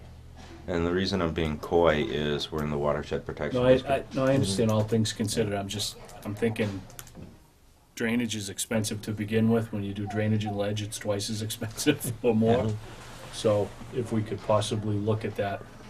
Well, we're going to flush it out and see. There is the potential of not doing any formalized drainage. So the low impact development criteria say that if you have drainage coming off a parking lot, if you capture it, reduce its velocity, and then send it across a grassed area or whatever, you've done something called polishing. And you don't need a catch basin, you don't need a drainage basin, you don't need anything. And there's a pretty big, large grassed area here, and we could potentially just sheet flow across the parking lot and let it continue to flow. But I still got to look at the water quality and see if we're going to be able to do that or not. When you go talk to the Board of Health, you went over there today? I am. Maybe see if Brent from the Conservation Commission is there. They're all working in the same office. Yeah, no, I spoke with them before, and that's Just how to I make know. sure that as we go forward with stormwater and Yeah. the well areas, that we're all in sync. Yeah. Well, because we're in a watershed overlay protection district, we have to treat the stormwater to a higher level than we Right. would otherwise. And it's what we do day in, day out. It's pretty Oh, I straightforward. understand. I get nervous. I don't want us to get to the end and all of a sudden we got an issue. But we're not, as you can tell, 50%. Right. We've got the construction, a lot of the construction details, no landscaping yet. But we're not ready to go in front of planning or anybody at this point in time until we're a little bit further down the road. All right. That's the site design as it exists today. The parking spaces are 10 by 20, which is a good space. Good size space. I've noticed most firemen drive pickup trucks Yeah. and call firemen too, so that's why we like the 10 by 20. Yeah, it's a good size. I don't think parking, like the public parking and stuff is gonna be a real, Yeah. I mean, there'll be cars Right, coming so in and out. we're of the gonna lot. authorized entry, so Right. this is for the general public. That should be- that And should if be- there's an activity. Compared to what they got there now. Plenty. Yeah. That would be Right. plenty in And either if, station. if there's an activity, then we can cut that off and then maybe they use that space, I don't know. Yeah, and I think if there's the chief talks about doing some training and some stuff out there, we can use the town. If we put a gate area in the fence, people could park Right. for that kind of an activity in the backfield without having to worry about packing, 50 Right. vehicles in here. Yeah, That would be a big help in terms of, and do the training on time when the field isn't being used. Fields are only limited times, they're not year-round, and they're not all day, as in general, usually weekends. more So I'm than- gonna go talk to the planner and see if we need to go to the ZBA for the variance before we submit the site plan, or if we can do them simultaneously. What I like to do is do them simultaneously. Yeah, that would be good if we could do all that. But again, so we need to somehow get ourselves an excavator or a backhoe and line up the soil testing. And All right, so that, you do that, Debbie, as far as lining up somebody, or maybe TW or somebody can, Yeah, I guess I just need a little bit of a scope, if you can email me something so we can send it out. Yep. You're talking about the trees on the front, like that area that you want to dig into, yeah, the septic system. Septic. just septic testing. like here, right? All right, So the guy that's working on Littleton is the next town over. it'll be this area right here, right to the, There and here. the woods area, and then in the back. there. Yeah, he said he'd be happy to do it. That's, And the, Is that the highway department couldn't do it? They didn't want to take their backhoe into the woods. And in order to do the septic testing, we have to go into the woods, maybe push some trees over. Small trees. yeah, okay. All right, we gotta do what we gotta do. They didn't want to scratch up his back. Yeah. Oh, you were there, so Yes, yeah, I you was. you can speak to it better than I can. I wasn't doing the Was it testing when that my big of a hands came. problem, or was it? We're gonna need them down the road. Well, I mean, he needs us too, so it's a two-way street, you know? How soon? This has to be done soon. I mean, these guys In are the so next busy right now. couple weeks. Okay. If maybe TW, he's got, maybe, somebody like that is in town, and they're reasonable, and, I wouldn't expect more than a day. It would be a day. Right. So two locations. there's a couple of different people that would, I'm sure, bend over backwards to do something like that on a. And they'd quick have to basis. fresh it up their dig safe. We make the backhoe guy do the dig safe. Okay. We can call it dig safe thing too. Okay. So that's good. I have a quick question. The existing water line, what are the plans of that? It goes right underneath where your building is now. Yeah. And I'm having and trouble understanding what that water line It feeds the rec fields. Okay. It's a 6-inch PVC, reduced down to a 4-inch PVC further down into the field. I was working for the water department when it was installed, so I was there when they were installing it. Well, then we'll just replace it. So We'll probably come off here, okay, off the police station, and do that. There is a well over by the yes, snack shack. And we don't know what that is all about they, either. they actually have wells that they're using to irrigate the fields. When they found out what the cost of municipal water was, they decided to put wells in. Okay.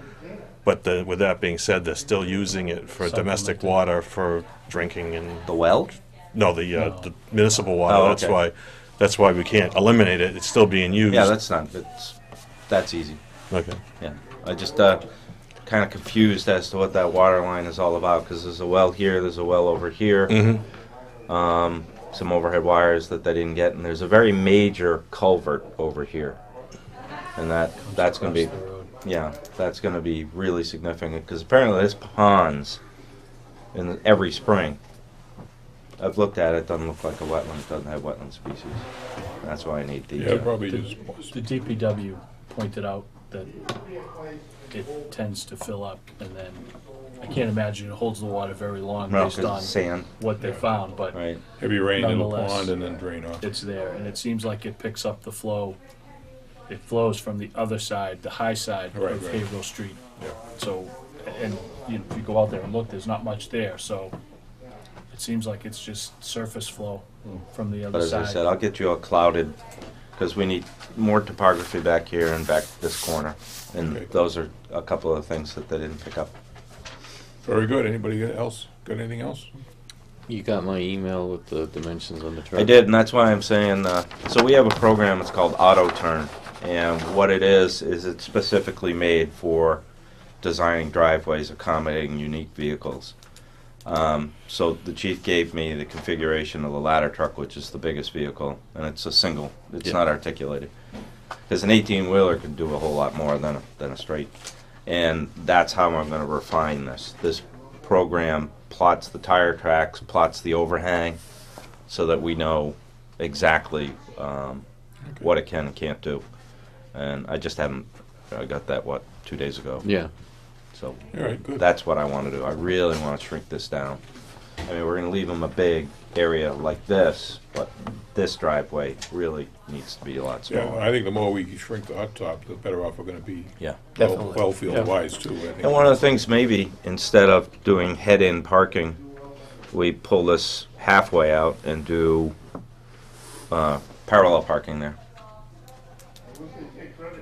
So we'll see. That's for the firemen, right? Yeah, that's the call. I don't know how many spaces we're gonna need. Okay. Anything else? Very good, thank you very Okay. much. We'll talk to you again. You're gonna go over and check on permitting, which is our next topic anyway. Is there anything else we need on permitting? The only question I had was you had mentioned you're not ready based on the design to. Right. When do you think that'll happen, just so we can make sure we get on their agendas? We're And I probably know a it's- month out. I know it's depending on tests and. Yeah, I mean, the most important thing for me right now is getting the septic system testing done. Because everything, it's grading everything on the site depends on the design of the leach Right, field. right. And Okay. everything works up from there. Can you check with the health when you're over there? I assume you will anyway. I'm not trying to tell you how to do your job. By all ma- means. That, you're talking about that different type of a septic system. Can you just make sure that they're familiar with it Yeah. and they know what's going on? And They do, and I have. Okay, because they're pretty good to work with. Yeah, it's a Presby. They'll understand Okay, it. as long as they're. And it's not, while Presby is a proprietary name, there are equivalents Right, right. for the public bid, so we You don't said have basically to. it's a pump out once a year, so that's more or less what you end up doing and being Yeah. required to do. It's required, unlike be a doing normal that septic anyway. system, you're supposed to maintain it every 3 years. You have to have a service Right. contract and you have to have it Okay. pumped every year. That's easy enough But to do. since you got two facilities going in one thing, it should be done. Very good, okay. So, Bill, as far as permitting goes, CBA, Conscom, Board of Health, Board of Health, Stormwater. Planning Board. Conscom is stormwater.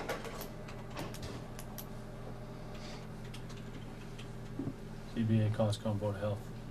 Planning Board. Planning. Site plan. Are they somewhat sequential, or are they, can we get on all four at the same time? Is one dependent on, usually one's dependent on the other, and Well, for example, some towns won't act until another board does their thing. In this case, I can't, site plan review is the planning board, but stormwater is Conservation Commission, and they go hand in hand. So I have to be at the same level of completeness Right. for them. ZBA can come anytime we want. We can do ZBA pretty darn soon. I have to get it certified, the butters list, 300 feet, all those kind of things. And Board of Health is whenever we can get to it. Okay. I mean, Highway Department, Water Department, those Yeah, are yeah. those are follow-on permits. that Sounds really like a plan. Okay, thank you very much. Okay, pleasure. Try not to take the antenna with Mike. So if there's nothing else on project permits, discuss the general conditions of the contract, bid documents, and proprietary items. An update on the project timeline.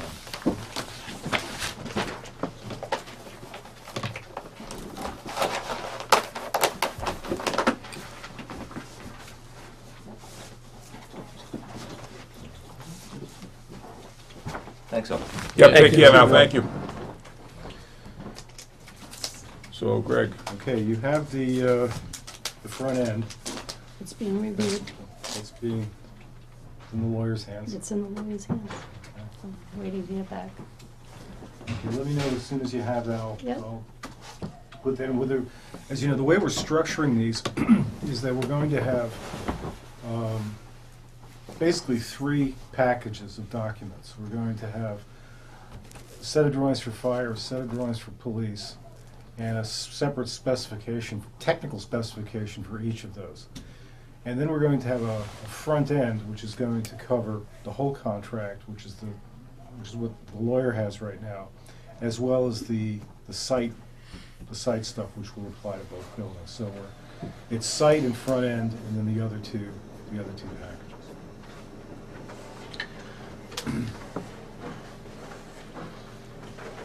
so where do we stand then, without knowing what I'm talking about?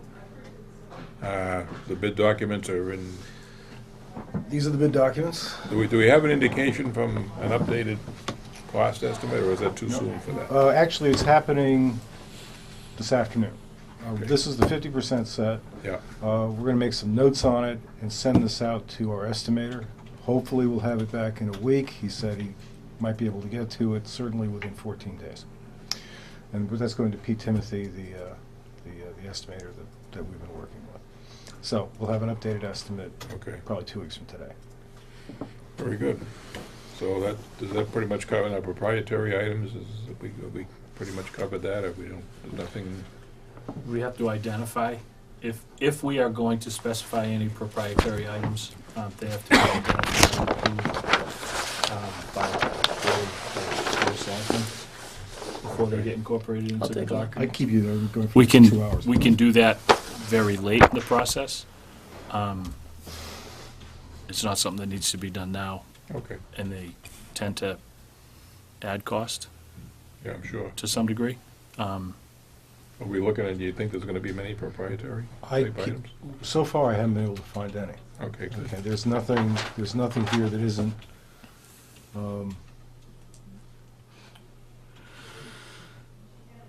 So for the There's this- septic system. well, that's not proprietary. He's talking about a brand name, but there are other systems that do the same So when thing. we bid it, it would be Presby or similar? Right. Yeah, proprietary gets really complicated. I mean, you need a letter from the selectmen. Actually, the only place where we may end up with proprietary, and even then, it's probably not worth doing, because you'll never be able to sell it, is in your exhaust capture system. The Plymouth Vent system, which is what everybody uses, and certainly the best system for exhaust capture in an apparatus room, has been, in the last few years, challenged by another company as being proprietary, and so it really has to be a bid situation or equal. You try to structure your bid as much as possible to skew it towards the product that you want. But as often as not, if Plymouth Vent gets it, the other people protest, and you end up in front of the AG anyhow. So, and that's happened 3 times now on our project. So it's just Just the cost of doing business. just the cost of doing business. And, Okay. I don't know if the other company, because we have the stack on the ladder truck, or Plymouth Vent does have a system yeah. for Well, it. you guys can work that out. There's always Don't worry about it we had one where they had 4 fire stations in town. 3 of them had, well, all 4 of them had Plymouth Vents. They tore one down, and they wanted to make that Plymouth Vent so they could move their trucks from station to Right, right. station. Not proprietary. Then they challenged that. Yeah, yeah. So even with a good reason, you can't. Yeah, yeah. Anyway, so Well. I'm sorry. Okay, so how are we looking at the project timeline? Now? Are we on time, or are we more or less? Except for site, and the permitting, which is pushing things a little bit, trying to get that done. We're still looking to complete in June.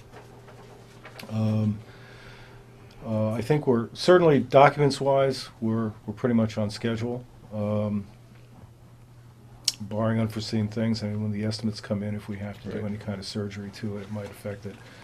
I will say this, I don't know that we want to go through all the drawings today, but No, I don't think we need to unless someone has a specific question at this point. I mean, if the chiefs are happy with what they're seeing, Okay. we saw the site, unless Debbie or you or Joe, and the site looks good, and he's gonna try to compact a little bit. I think that sounds good. I would like to make two comments, though. Yeah. And one is, this is something that the Chief Dumas and I talked about on the phone. Again, this goes back to dealing with the, I'll make sure everybody's name's spelled right, too. That was another thing.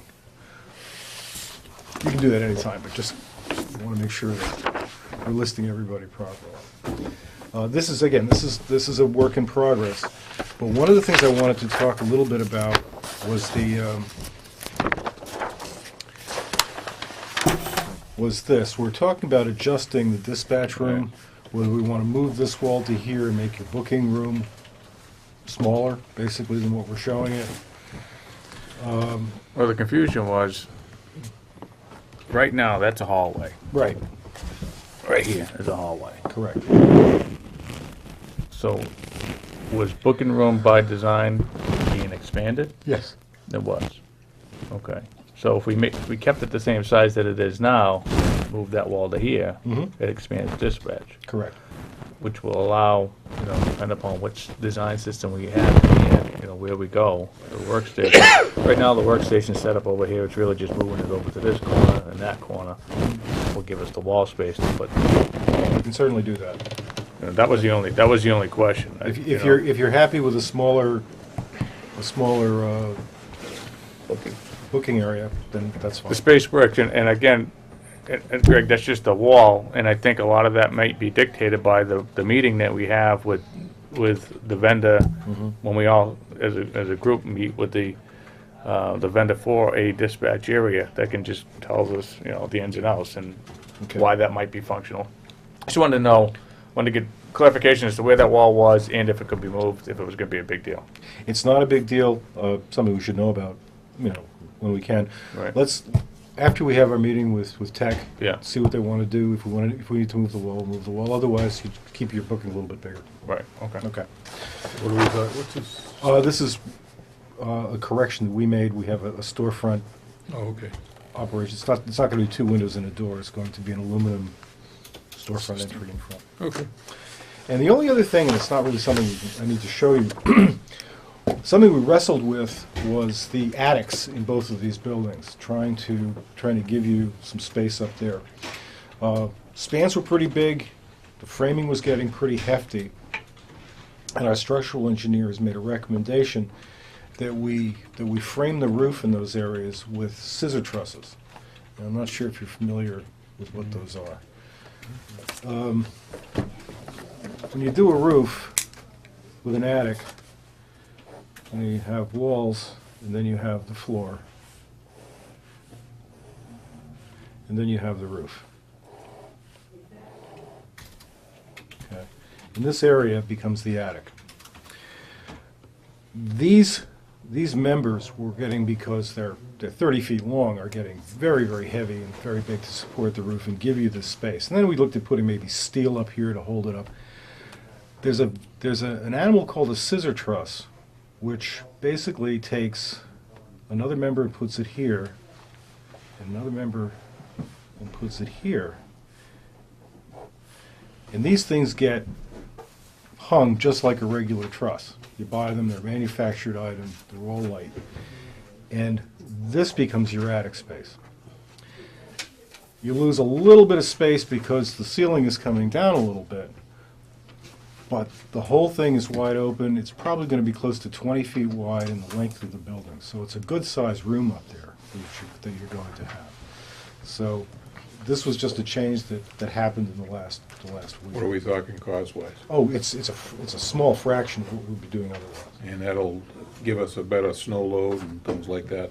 Structurally, it's There's the same thing. there's nothing going on the roofs other than the roof. It's just, these will go up in a day, not even. If it's just a much simpler way to do things. No units up on top. Now, is this over that space that we're looking for a room to do training and what have you? Yeah, this is over the Fire station. in the fire station. Give me the other one. What is that? Oh, The fire well, station. That's what I was thinking. Well, it's virtually the same thing. It's let me get you the fire station a second. In police, it's this area right here. Okay. So that whole, you're going to end up with a room that's going to be right. Well, it's got to be a second. This is all going to be wide open space. How high will the ceiling be there? In the center, I think it's about 12 feet. Oh, okay, so it's huge. It goes like from 12 to 6. Yeah, okay, so it's plenty of room to do stuff. Oh, yeah. And it would be, and in fire, Plywood, is that? Plywood floor. yeah, it's being designed for office loading. And in fire, here they are.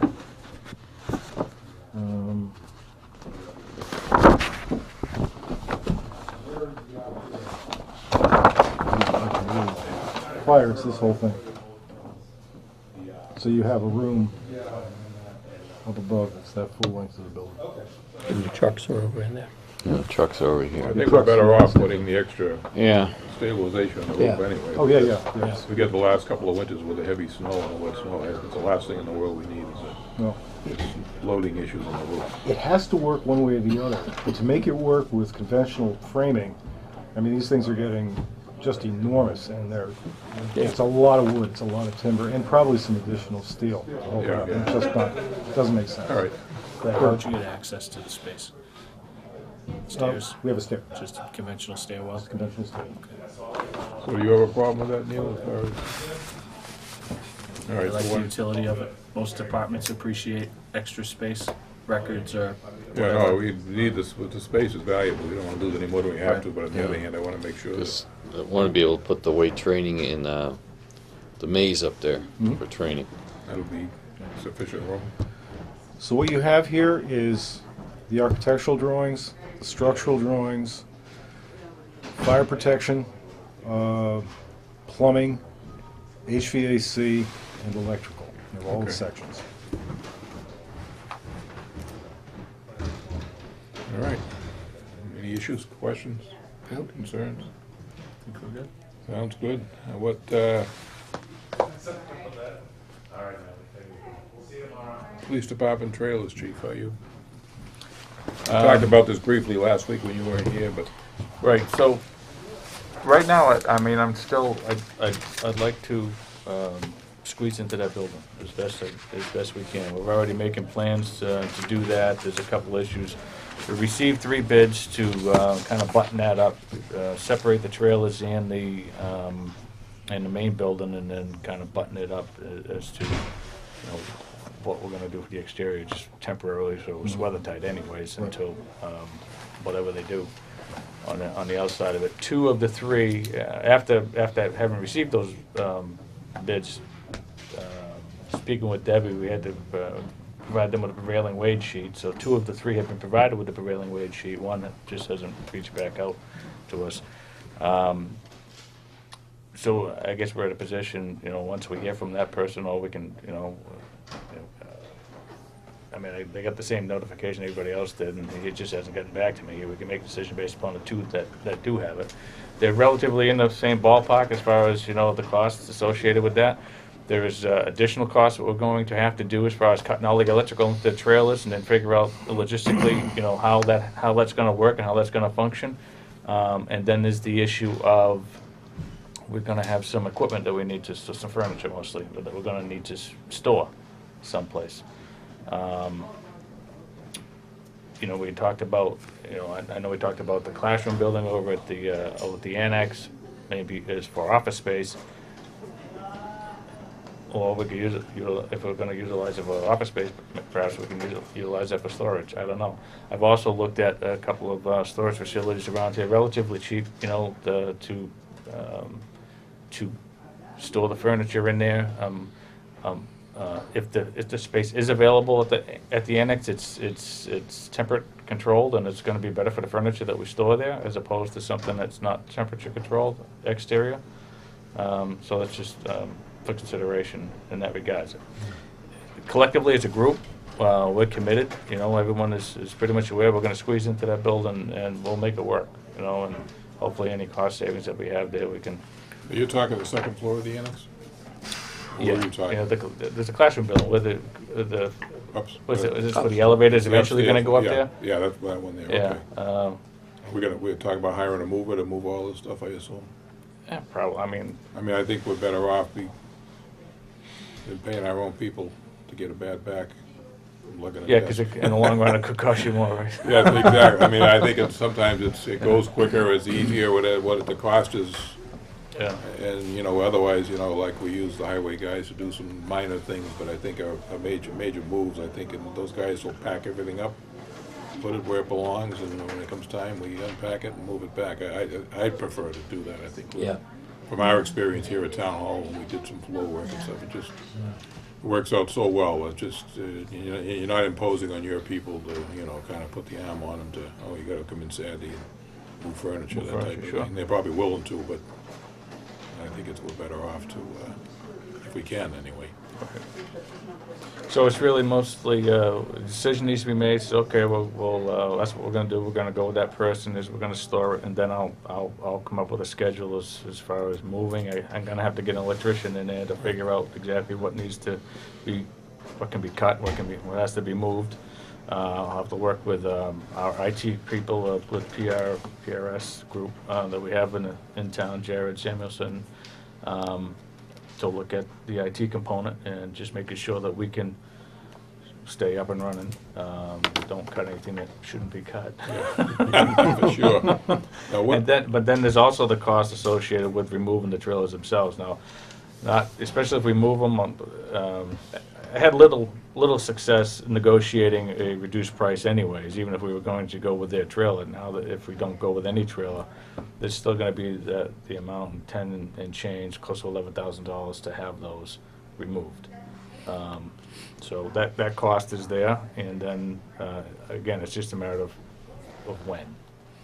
well, we got, The contract with the current people expires in August. Is it? Well, it's actually month to month. We could, if you told us, if we could move tomorrow, we could move tomorrow. It's a month to month. Right. That is all run out, and it's been month to month for a while. So we could do it in July, we could do it in August, September. It's still only gonna cost us that. So Greg, when are we looking at possibly breaking ground, I guess, is the key to this, on the movement? I don't want them stuffed in a closet any longer than they have to be. Probably the end of the summer. Be honest, by the time they actually start pushing dirt around. So if we push for an August, the month of August for moving and takedown, et cetera. Now, we got 24,000 in the budget that we paid for There's the the trailer appropriation rental? for the trailer, so we could use that. We to could do use that this to, work. without taking out of the project money, Right. and that, hopefully that would pay for the electrician, the carpenter, I would think. PRS or whatever they're gonna charge us. I would think that would cover the large And majority of and the cost. maybe the moving Even cost, the mover, the moving cost too, as far as moving all that stuff out of there, so. Right. If we can shoot for that, then by the end of August, in other words, I'm figuring off the top of my head that we're gonna start sometime in September, or if we get delayed early October, we should be at the latest unless we run into a major problem somewhere. So, that sounds doable. If you're your guys, you can kinda plan on it, sometime in the month of August. Okay. If we get a mover in, it comes, that's pretty much one day, we'll have to make sure we get space over to. So in regards to awarding the deconstruct, Right. why don't we just wait till the next meeting? Yeah. Because it sounds like we have a little bit of time, and maybe that third person will get back to us, and we'll have three choices in order Okay, to yeah, look at it. And in the meantime, I can look at different electricians, to come in here and talk with Jared to see, what needs to be sure, done on okay. his end.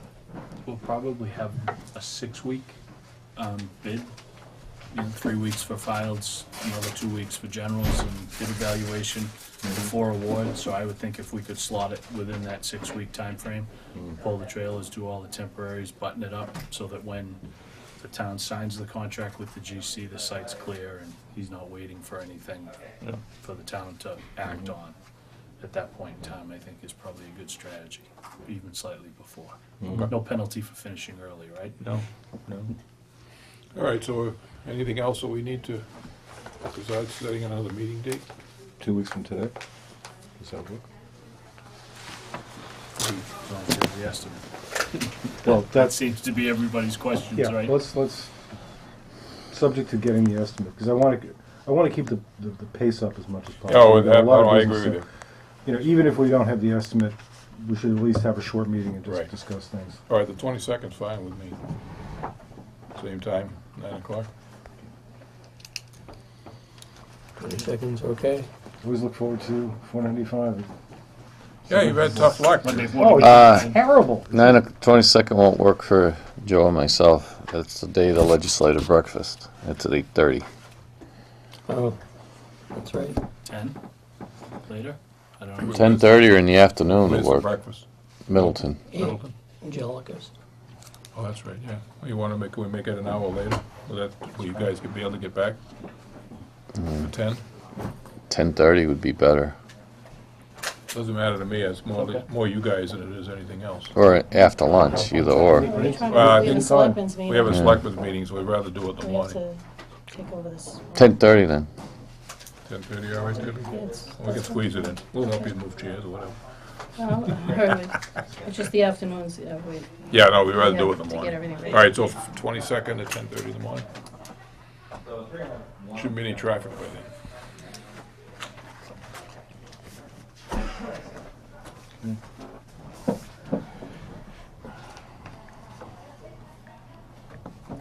Legislature isn't gonna give you anything anyway, I think. Let's try to cut back. Save our budget, Joe. Yes. Plead our case. You plan on doing a hot attic or a cold attic? Cold. So dry heads. Well, Wondering if you're gonna make it all storage space. You're talking on the sprinkler system for the attic? Well, yeah, we weren't planning thinking on out heating. loud. We weren't planning on heating it. I wonder if it's would be, have any latent benefit to put the insulation on the underside of the roof deck and let it, don't necessarily heat it, but We could do that. you'll gain a lot of heat load from downstairs, and it would be quasi-conditioned. The only downside is that you're heating that space, you know. It's a big volume, so, you know, Yeah. you know, it's my, well, you can kick it around. The pros are, yes, you have a tempered space, you have a wet system up there, maybe even go dry anyhow, even if it's not heated. But, so it's a tempered space, but you're allowing all the heat from downstairs to fill this volume that you're really not using for anything, but at this point, well, I should say that. Well, I mean, you're gonna insulate the ceiling anyway, right? Well, we're Not insulating. the attic ceiling, but the floor. Well, right now, we're insulating the floor, Yeah. but we're not insulating the attic. The attic is sort of being regarded as future space, so you could insulate that at some point and put some heat up there, if you so desired. But right now, it's kind of future space. I It's think, kind I of what we're think looking at. probably budget considerations, we're probably better off if we just leave it open. Yeah, I mean, In alternatively, the future, you know, you know, alternatively, you could insulate the roof and just leave the insulation out of the floor and let the heat from below come up and temper Yeah, it. But that's, I'd rather you're not gonna do pay for that. Yeah, it'll cost us, and that's a huge space to heat, or let the heat flow up there And for what I was, unheated. would I be using it for initially? It doesn't matter if it's cold or hot. I'm probably better off cold because we running around with gear on, getting sweaty. So Why don't we cooler. plan on leaving, just leave it the way it You don't is, do and that in we'll, August? somewhere in the Just a future, guess. down the road, a few years, if we wanna use it, we can. It would be more realistic to a Yeah, fire though. You'd end up putting a little boiler in there, you know, a little furnace, Yeah, and just something running small. a loop of baseboard around it, and you'd be. Yeah, you know, I think we, you know, anybody object if we leave it, let's leave it cold at this point. I think we're gonna get enough complications coming up here without adding. Your main panels will have capacity to do whatever you have to To do up there. expand for that, okay. To run the wire. All right, very good. We got minutes for 15th and the 12th. March 15th. I've looked at them both. I have no problem with I move we accept both March 15th and April 12th. I'll second. them. Any discussion? All in favor? Aye. Very good. And we've set our next meeting The date next is meeting on is the the 22nd 22nd. at 10:30. Anybody got anything else they want to add? It was a productive meeting, and so he's gonna set something up for the HVAC. Right. Get us the information, and we'll see if we can set something up where a number of us can, or a number of people can, without, hopefully not having a posted meeting, but be able to go and look at. Well, Yeah, it more depends. than, It depends, yeah, we may have to post it somehow, or I don't know how you do that, Debbie, but well, A site visit. You can do a site visit, you just can't can't talk. talk. Yeah. So if you just want to designate two to go, then that would probably be the best thing. Well, I think the two chiefs need to go, if they can, because it's their space. They obviously need to see, and probably either Joe or myself, you don't need to go, right? I don't need to go. I think You- if you listen to their testimony at the meeting of. And what I they don't, see. you know, if, I'm more inclined to make sure the two chiefs understand.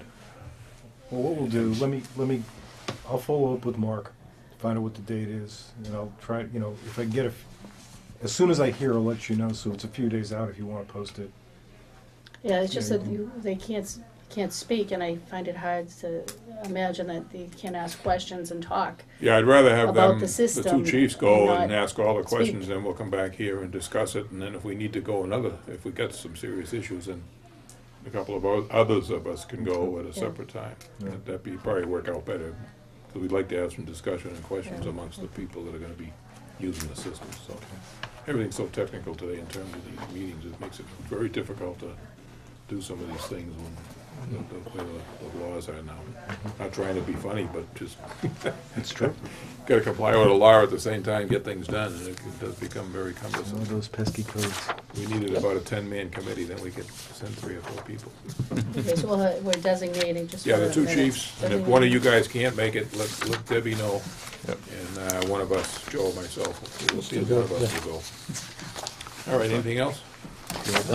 Can I get a set of the copies so I Yeah, can that one kind of right go there. over things if I I know, got I saw any that. questions? I'm leaving but 2 cents here. I don't know, last time I went to the one If over here in there's stuff with the Georgetown. sprinklers and They all, I smelled can like start the rest looking of the up. day. Yeah. All right, Really? Yeah.